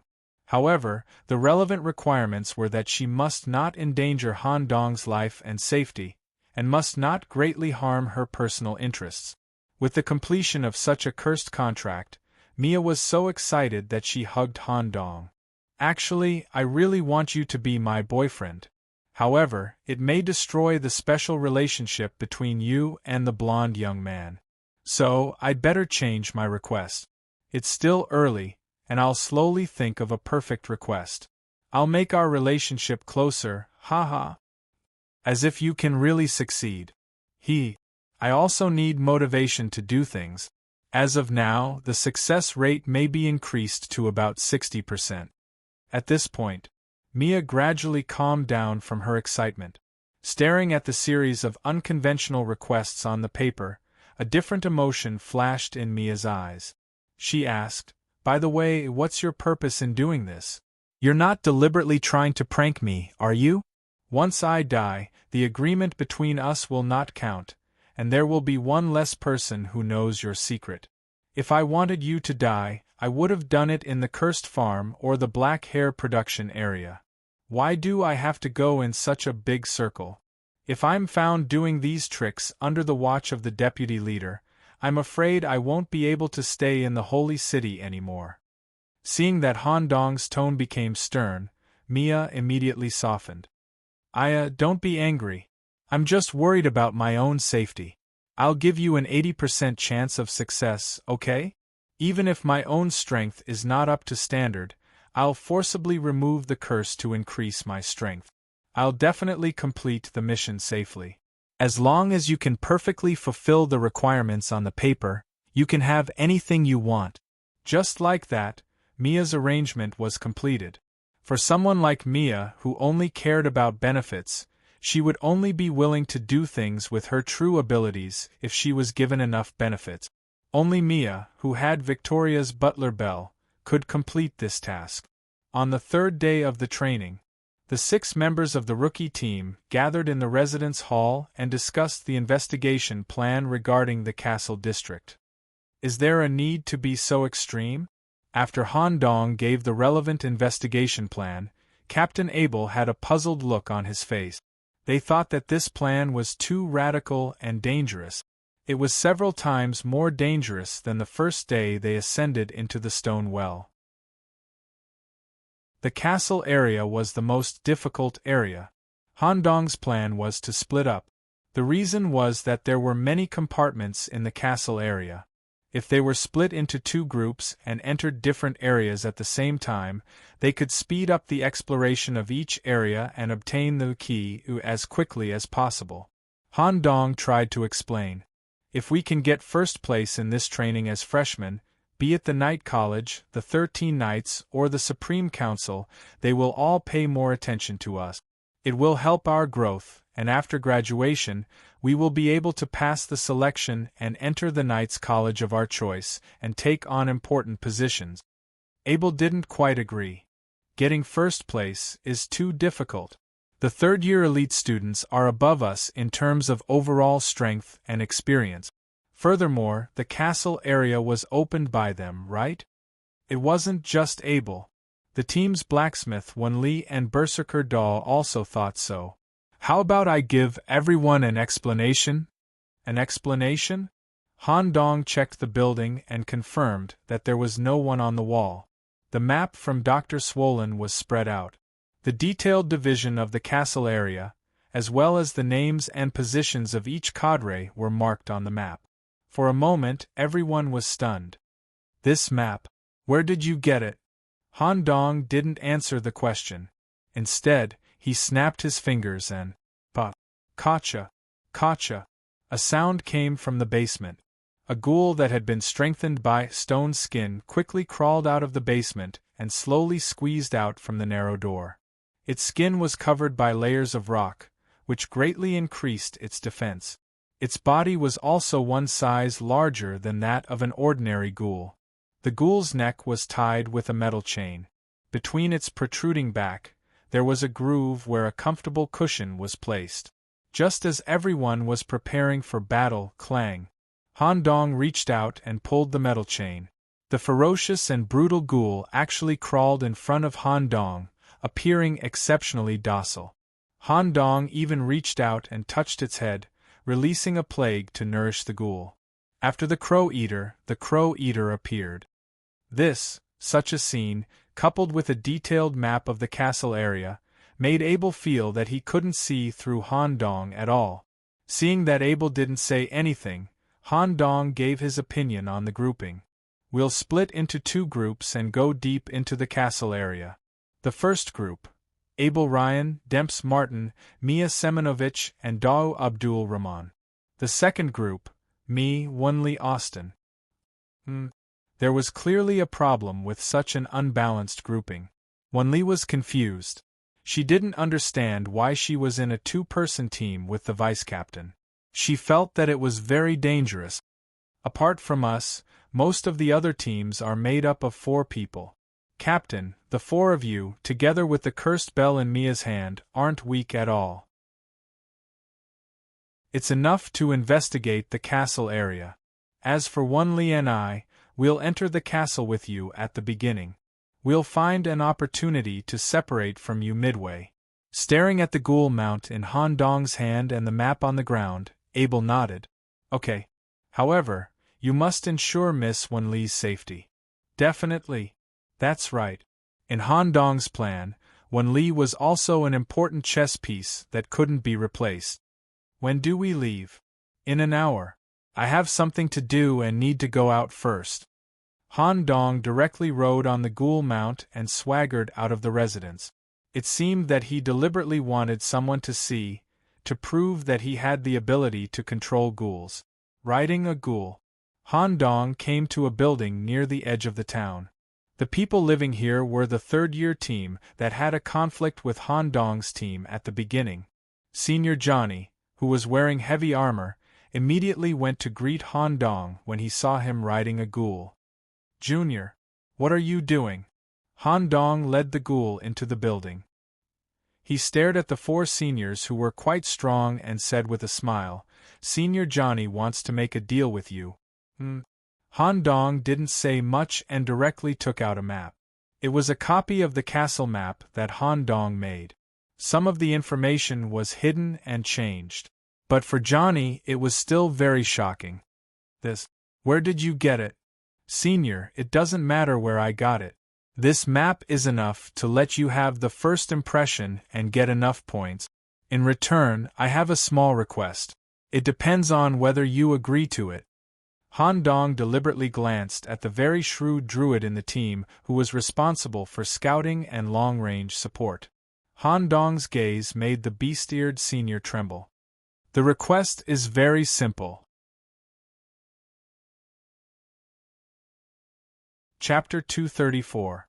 After Han Dong listed out a series of requests, the team led by the Pure Meat Cross Army, Johnny Stephen, started a discussion.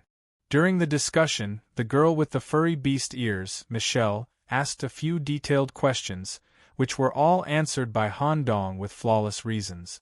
There was only one question that Han Dong refused to answer. What benefits do you get from doing this? You don't need to know that. If the seniors aren't willing, I won't force you. I believe there will be other teams willing to take on this simple task. Okay, we agree. This kind of map could indeed help the team gain a great advantage. Moreover, Han Dong's request wasn't unreasonable. All in all, they would definitely benefit from it. Han Dong emphasized. I hope the seniors won't agree but not act. If you don't do as I say, it may lead to my immediate death. As he said this, the black feathered glove on Han Dong's left arm disintegrated and turned into a crowman. If I die, this crowman will report the information to Mr. Black and White. I believe the seniors have the chivalrous spirit, so there will definitely be a basic integrity problem. Han Dong didn't waste any more time and left on the ghoul. This kid is so arrogant. The huge Johnny stared at Han Dong's back and muttered. However, this map is very important to us. If the information on the map is correct, we can at least get a good evaluation. This map may be a clue provided by the knights to take care of the newcomers. The ghoul riot hasn't been cleared yet. This kid mixed in with the ghouls, and came here to avoid the night watcher's line of sight. In any case, we have a deal, so let's do as he asked. The girl with the beast ears whispered, but why did he ask us to do this? I can't imagine what he will gain from this. Just like that, Han Dong threw out all the chess pieces that he could use at the moment. Next, he needed to perfect the whole plan himself. He couldn't make even the slightest mistake. After returning to his residence, Han Dong called Wenli to a room. In fact, Wenli was a little confused by this arrangement. She just couldn't understand why the vice-captain would bring her along alone. After all, in terms of intimacy, diverse abilities, and actual combat, Mia should be on the same team as Han Dong. Vice-captain, is there anything you want to tell me? Do you still remember the third-year team that had a dispute with us in the beginning? I remember. How much do you remember? Can you use the large number of items you brought with you to create a set of armor and weapons exactly the same as theirs, including axes, longbows, staffs, heavy armor, and so on?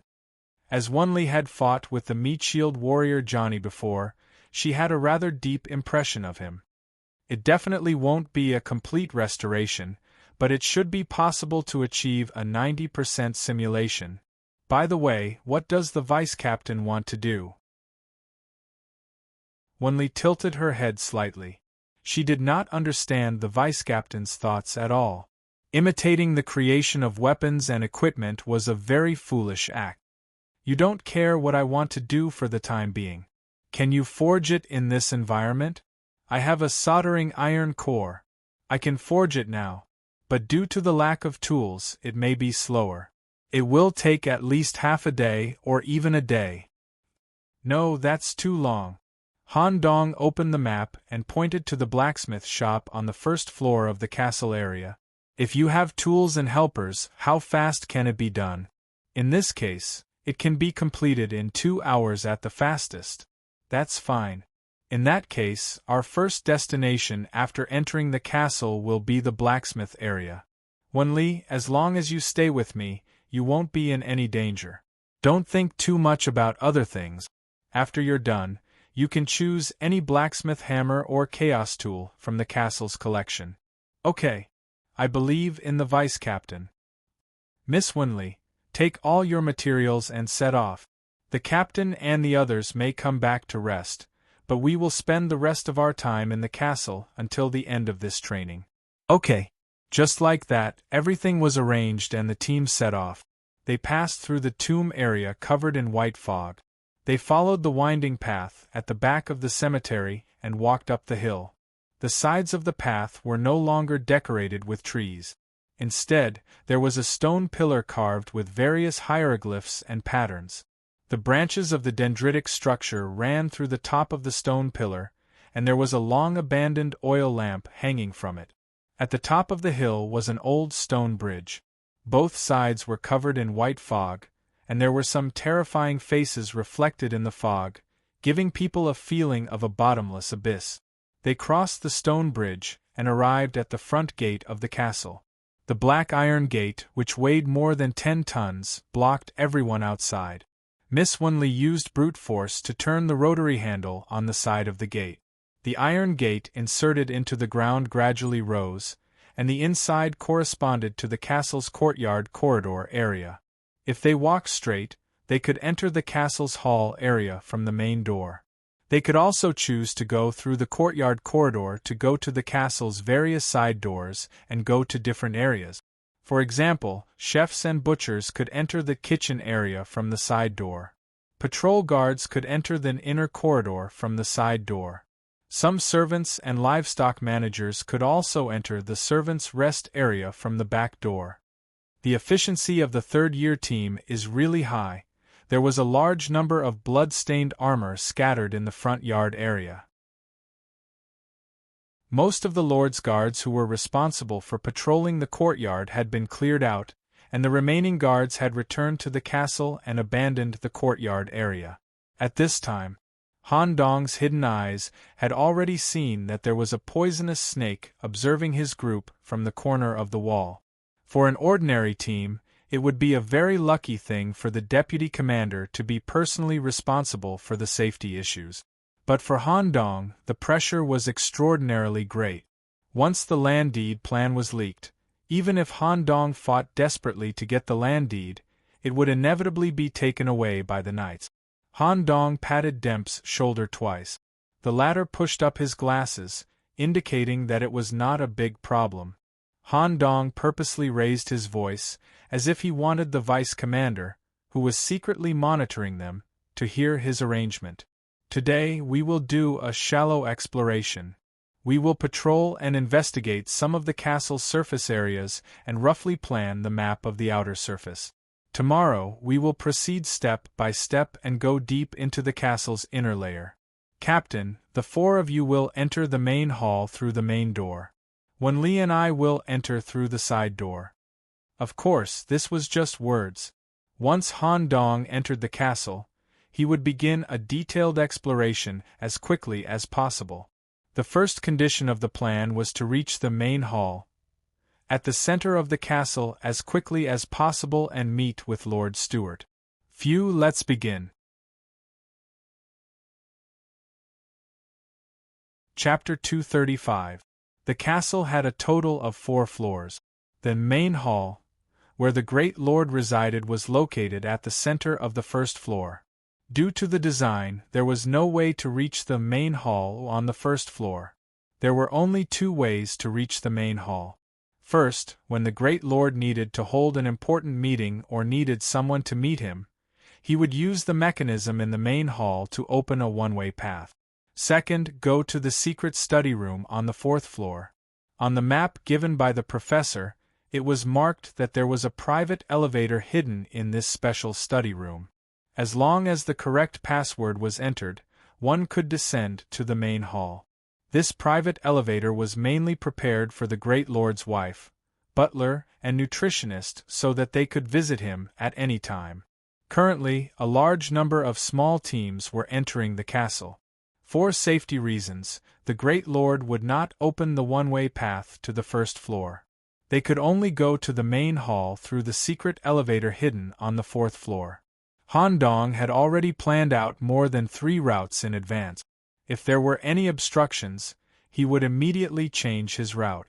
On the first floor of the castle, other than the main hall in the center, the rest were all miscellaneous areas, including the kitchen, the warehouse, the blacksmith shop, the stable, etc. The first step was to go to the blacksmith shop. The shortest route was through the kitchen and the hidden side door in the food storage room to reach the destination. Of course, they could also choose the corridor area, but it would take a longer journey and they would have to pass through several key areas. The probability of encountering officers was higher than the kitchen area. Miss Wen-li, let's go through the kitchen, to avoid unnecessary fighting. Okay.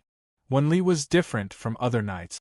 She knew that the battle would continue from the moment she stepped into the castle until the end of the training. But she still did not wear any armor. Looking at her body, there were only 2 items that looked like equipment: a pair of blackened blacksmith's gloves and a blacksmith's hammer with an imprint on it. They were very heavy. Even with Wen-li's special constitution, Han Dong was still worried that she would be injured. She was an important chess piece in his plan. I'll lend you this for now. Han Dong took off the coral seal on his finger. Wow. Excellent quality fate equipment. You are using a blunt hammer weapon. Through the effect of the sea seal given by the ring, there is a certain probability of activating the turtle shell effect when attacking, increasing the overall defense and providing a damage reflection effect. In addition, this ring can also provide a good magical defense, which can ensure your safety to the greatest extent. Although Wen-li had never been to the Destiny Realm, she knew the value of this equipment. It was enough for an ordinary knight to use. Vice Captain, what about you? I have a lot of equipment, don't worry. Thank you. The 2 of them walked along the courtyard to the back of the castle, where the entrance to the kitchen area was. There was a livestock breeding area in front of the thick wooden door with the words, "Kitchen is an important area. Idlers are not allowed" written on it. There was a foul stench coming from under the low wooden shed. There were a large number of mutated pigs inside. The biggest characteristic of these pigs was that they were fat. They were so fat that their limbs had degenerated, leaving behind only a mud-like fat body. The amount of meat they had was estimated to be 3 times more than an ordinary white pig. These pigs had lost the ability to move, so there was a tube inserted into their mouths, providing them with nutrients at all times. The exploration of the castle has just begun. There seems to be no team in the kitchen area. Wait, there's someone. Han Dong's senses were unusually sharp. He immediately pulled Wen-li and squatted behind the wooden planks of the pig shed. After a while, the wooden door of the kitchen area opened, and a pig butcher walked out from inside. The butcher, who was wearing a pig skin headgear, was close to 2 meters tall. On the exposed arms, muscles and fat mixed together.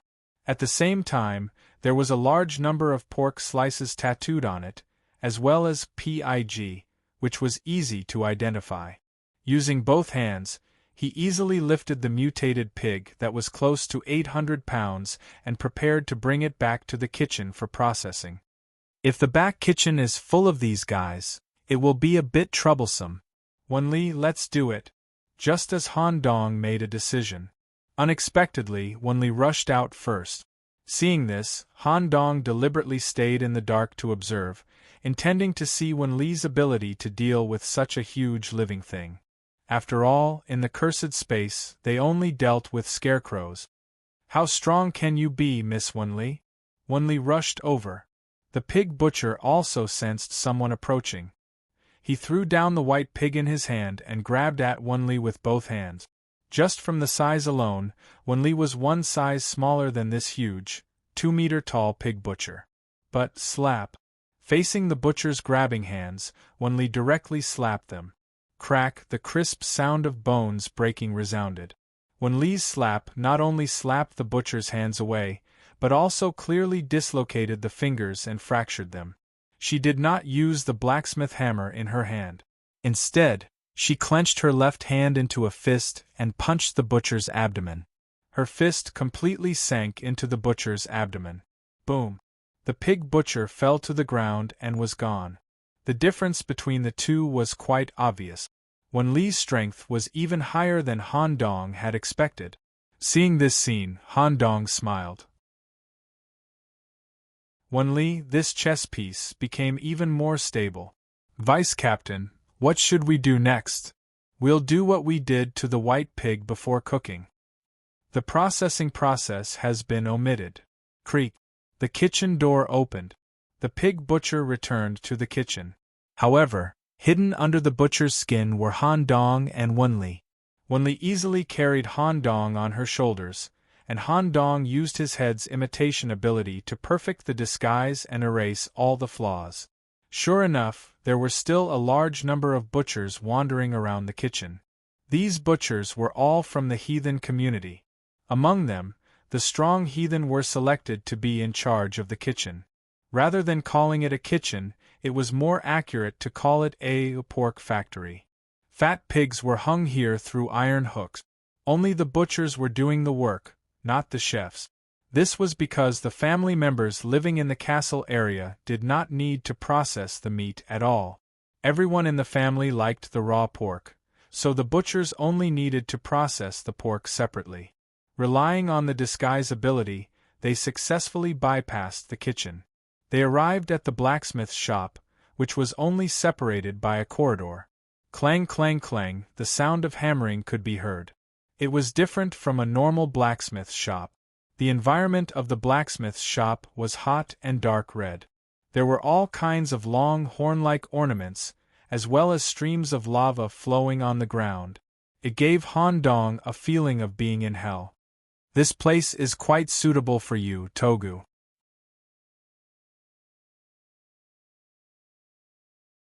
Chapter 236.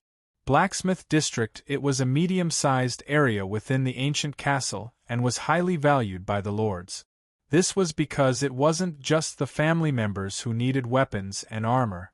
The mutated ghouls produced by the ghoul factory also needed to be equipped with external armor in order to maximize their combat power. Strong armor plates were created and directly branded on the ghoul's skin under high temperature, causing the armor plates to be completely embedded into the flesh.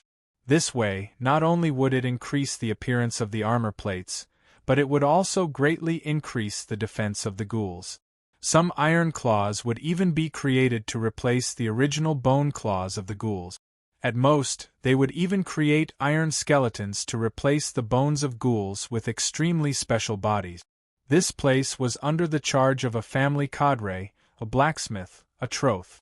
According to the information on the map, he had the key to the higher levels.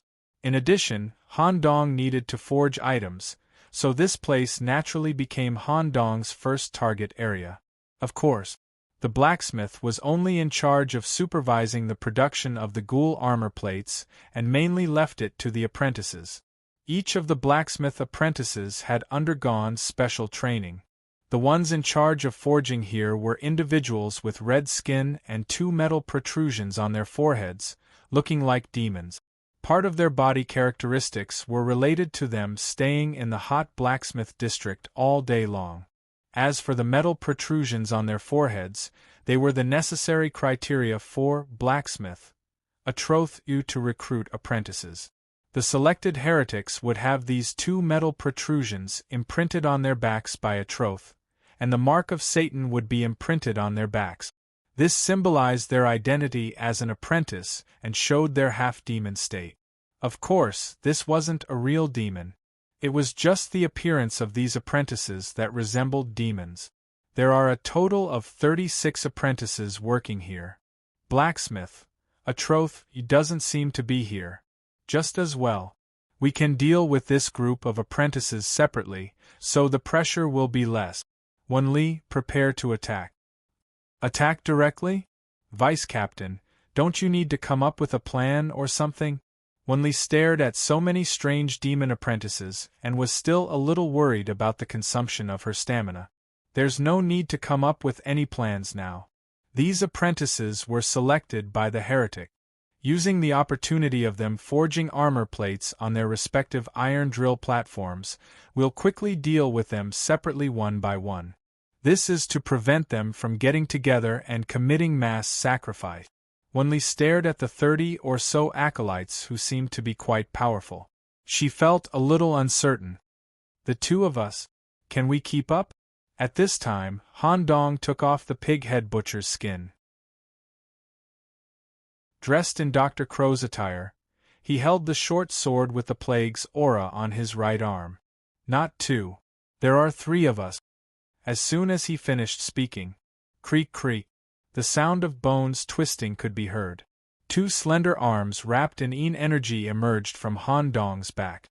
The red coat appeared. His bare feet stepped on the ground. Some of his black hair floated in the air.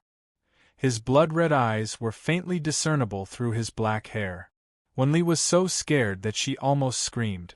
She hurriedly hid on the other side of the vice-captain. Such a timid character was completely incompatible with Wanli's muscular body. Vice-captain, vice-captain, what is this? Wanli was so frightened that she stuttered. Miss Chinli, one of my summoned creatures. Wow. Stitching a summoned creature? I seem to have heard my master mention it before. Vice-captain, you sure have a lot of tricks up your sleeve. You don't look like a rookie at all. Cut the crap. Get ready to fight. Alright. All he had to do was give Wanli instructions. Han Dong and Chun-Li had already worked together countless times, so there was no need for too many words. Chun-Li had been eager to fight for a long time, so she immediately charged forward. Coupled with the fact that Chun-Li was surrounded by energy and her own assassination abilities, she vanished into the shadows as Chun-Li charged forward. A second later, Chun-Li appeared in the shadow of an apprentice blacksmith. The kitchen knife in her hand was already thirsting for blood. Han Dong was not slow either. The double acceleration effect of the crow gloves and his shoes allowed Han Dong to move quickly in a manner that was close to flying. Wherever Han Dong passed, he could vaguely see some crow feathers that looked both real and illusory. The short sword in his hand only needed to make a shallow cut to infect the target's entire body. Against these blacksmith apprentices who had not surpassed the limits of human beings, they would soon be swallowed by the plague and develop various malignant complications in a short period of time. They would lose all ability to move and stop their physiological functions. Vice-captain is too powerful. I have to work harder and prove my worth. Activating the coral seal. A cool water element membrane enveloped her body. Holding the hammer in her hand, she quickly rushed forward. A head was knocked off with a single blow. Even if the blacksmith apprentices tried to block the blow with a sturdy armor plate in front of their heads in advance, they would only hear a loud sound of hammering. They would either be knocked off their hands, dented, or cracked. In the end, they could not escape the fate of having their heads smashed open. Wanli's brute force was able to restrain anything fancy. Of course, there were also dangerous times. An apprentice directly poured hot molten iron on Wanli. This molten iron was at least 1,535 degrees Celsius, so once it touched the skin, it was quite fatal. Wanli was focused on the battle in front of her, and did not dodge in time, causing parts of her body to come into contact with the molten iron. Unexpectedly, the molten iron only burned a hole in her clothes and did not affect her skin at all. Wanli was angry. After smashing the apprentice in front of her with her hammer, she grabbed the armor plate, turned around, and threw it in the opposite direction. Whoosh! The armor plate flew at high speed and cut through the waist of the apprentice, who splashed the molten iron, cutting him in half. Phew! 6 In this familiar environment of the blacksmith shop, my speed is not bad. I need to help the vice-captain as much as possible. I can't always be a burden. Wanli took a deep breath to adjust her state of mind.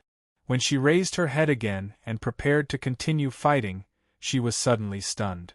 Because there were no more targets. Wenli had taken care of 6. Currently, the remaining 30 apprentices in the blacksmith area had all lost their vitality and were scattered on the ground or melted into the molten iron. Wenli raised her head and saw a horrifying scene that resembled the Black Death during the Middle Ages. A medieval crow doctor with a short blade in his hand and his red-clothed female nurse leaned against each other. Around them lay a large number of patients who had been swallowed by the plague. 18. My speed is still a bit slow. Chun-Li was not satisfied with her performance. Right at this moment, a heavy iron door inside the blacksmith area opened. Blacksmith, a Trothu with crimson skin, 2 natural devil horns, and a black blacksmith apron, appeared. His body was covered with perfect armor plate. The key on his waist was especially eye-catching.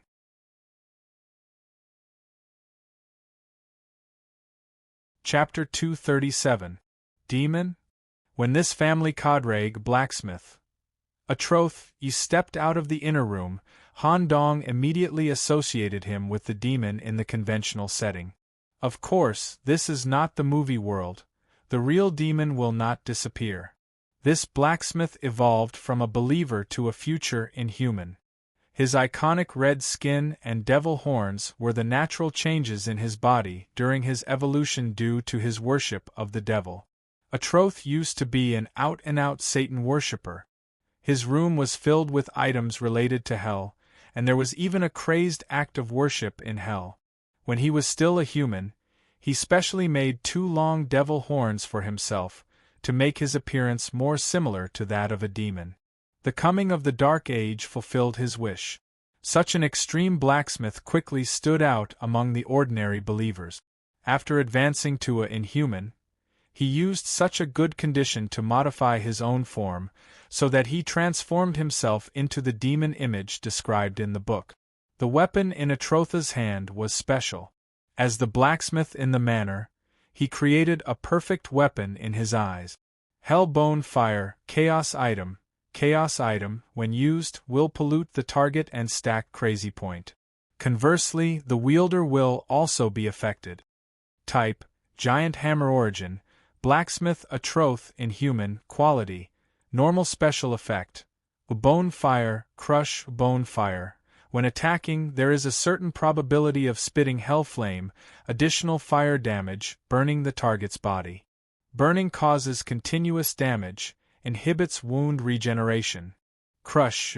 When attacking, there is a small probability of crushing the target's armor, minus 50% armor, and also causes melee damage. Life within 2 meters will take 50% of the damage.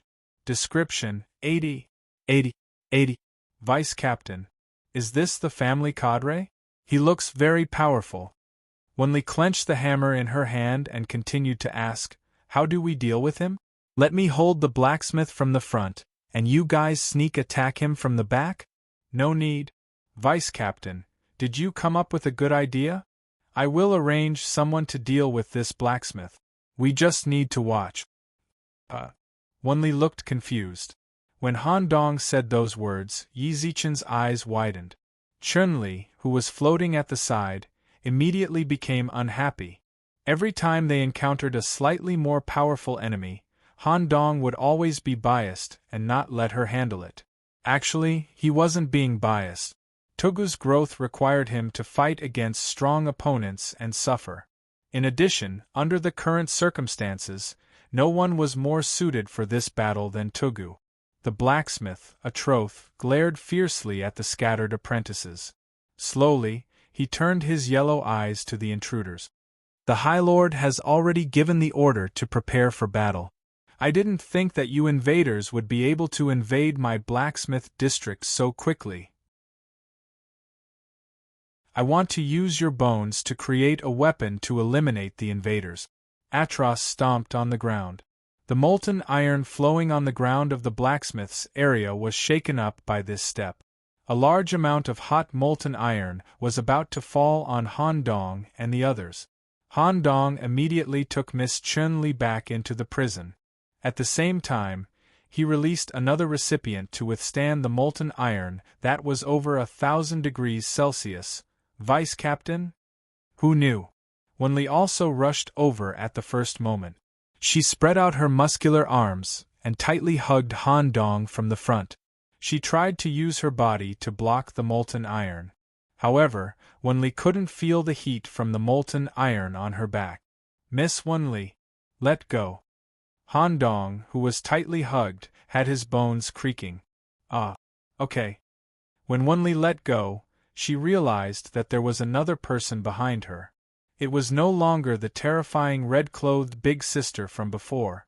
Instead, it was a bald man wearing a black leather jacket with a saw embedded in his head. Following the appearance of this man, a large amount of fire appeared in the air. He didn't have any horns on his forehead, nor did he have red skin. He only had a pair of pitch-black eyes. However, when Wenli saw Tugu, she felt as if she was in lava. Sweat continuously seeped out from her muscles. This kind of heat was different from the heat in the blacksmith shop. It was a kind of high temperature that could burn the soul. Hell. Wenli couldn't help but spit out these two words. That's right. This was a man who truly came from hell. He was a demon in the true sense. The molten iron that fell on Tugu's body slid down by itself. It couldn't cause any harm to him. Are you okay? Demon language. Tugu's back was facing Han Dong as he asked with concern. I'm fine. I'll leave this place to you, okay? Thank you for giving me this opportunity. Tugu was different from Chun-Li. What he longed for was not to fight, nor to kill, but to suffer.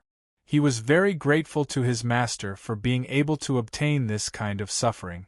In contrast, the blacksmith Atroth, who worshipped Satan and yearned for hell, was stunned. Because the person standing in front of him was a real demon, however, Atroth suddenly became excited and muttered to himself, "Oh, it's a real demon. That's right.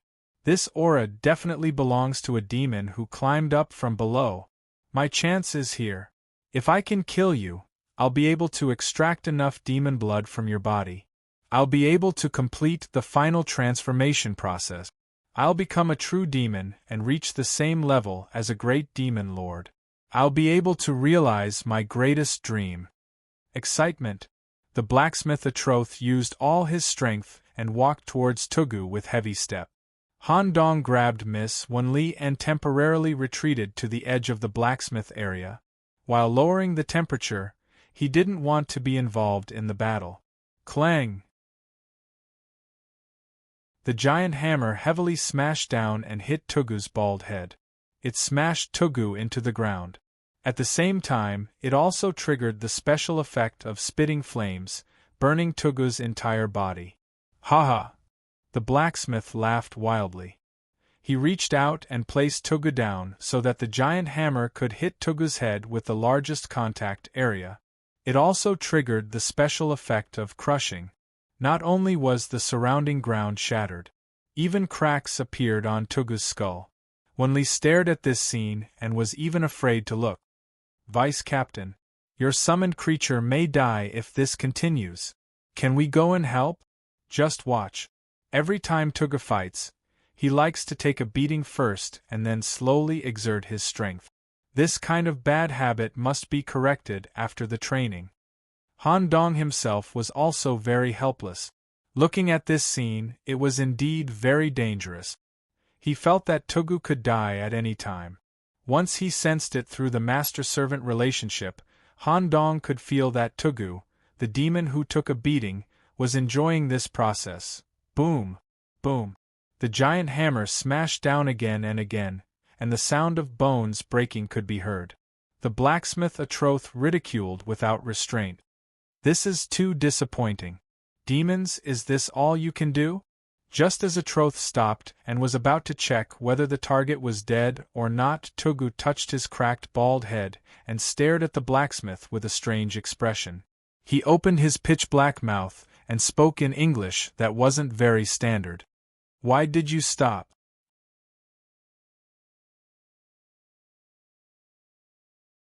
Chapter 238. Half an hour. The average temperature in the blacksmith area reached 108 degrees Celsius. Even close to the edge, it was more than 50 degrees Celsius. Han Dong and Wen Li's clothes were soaked with sweat. Fortunately, Wen Li was wearing a black vest. Otherwise, they would be in big trouble. Half an hour passed. The blacksmith area had undergone a huge change. A large number of iron chains pierced through the air. The molten iron gathered in the center. It was similar to a lava pool. Blacksmith Atrotha's body had been penetrated by iron chains. He hung in the air, ending his evil life. He was liberated in another form. As for Togu, because he was too reckless in the early stages, he was also seriously injured. He was soaking in the pool of molten iron for a long time.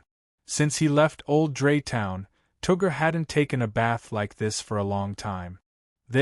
Wen Li, who was leaning on the edge, couldn't believe the battle scene she had just seen.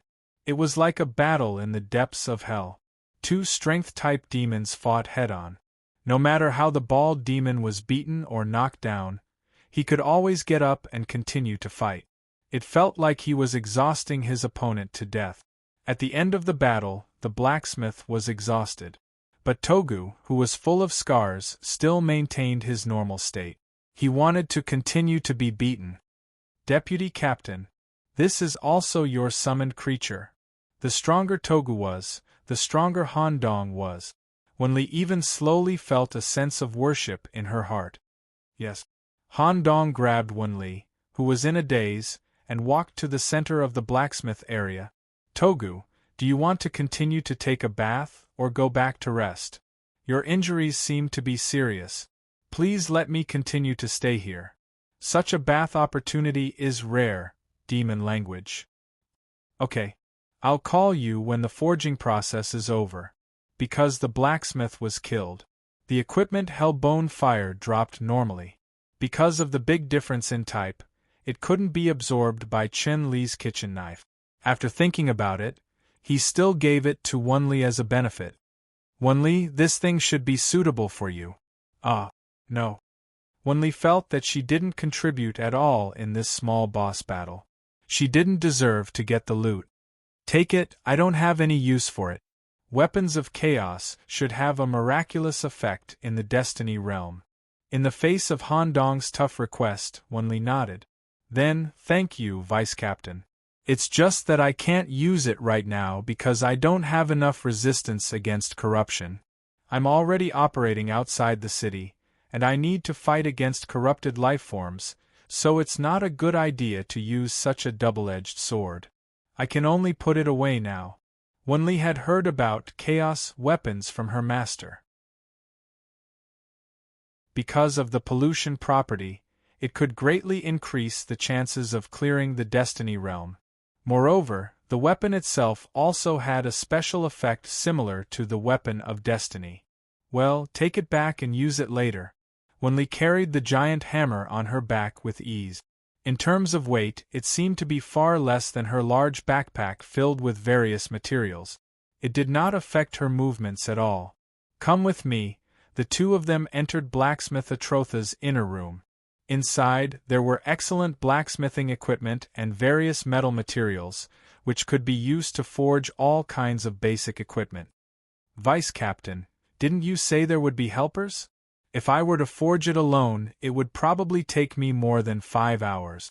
Wait a minute, there should be a group of blacksmith apprentices here. Han Dong easily found the secret compartment in the blacksmith's inner room through the eye.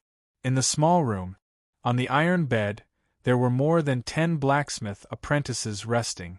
That's right, in order to ensure that the forging process would not be interrupted, the blacksmith apprentices prepared a group of blacksmith apprentices, and took turns to change shifts and rest.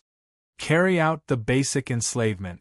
According to the knowledge recorded in the book, Han Dong could use the little magic eye to carry out basic enslavement on the lowest level and the weakest of the heretics outside the city.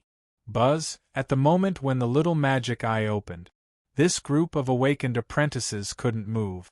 Through visual corruption, it conveyed a kind of high-level knowledge, making these apprentices more obedient to the main body. This kind of basic enslavement could only be used on heretics who did not exceed the human category, and it would take a certain amount of time, so it was not suitable to be used in battle. Han Dong couldn't do it on a higher level. Forcefully enslaving them would even damage the eyeball. After a while, Han Dong brought the mighty group of apprentices back to the blacksmith's inner room to assist Wenli in forging equipment. How long will it take to complete the forging? Wow, so many! In an hour, I thought there would only be 1 or 2 assistants. Okay. Let's start working. Okay. There were specializations in the profession. As the blacksmith's hammer fell on the surface of the iron drill, bursts of hammering echoed in the inner room, and Wenli's eyes also had a corresponding change. According to the appearance of the weapon recalled in her mind, she carried out the precise forging. Red ponytail, wheat-colored skin, muscular arms overflowing with sweat, absolutely focused eyes. For a moment, Han Dong was stunned, just like himself who had studied cell knowledge in the laboratory. It only took an hour. The weapons, armor, and other equipment similar to the third-year team led by the Meat Shield Johnny were all completed. The simulation was as high as 95%. It was difficult for onlookers to see the difference. Very good. Staring at such equipment, Han Dong's plan went one step further.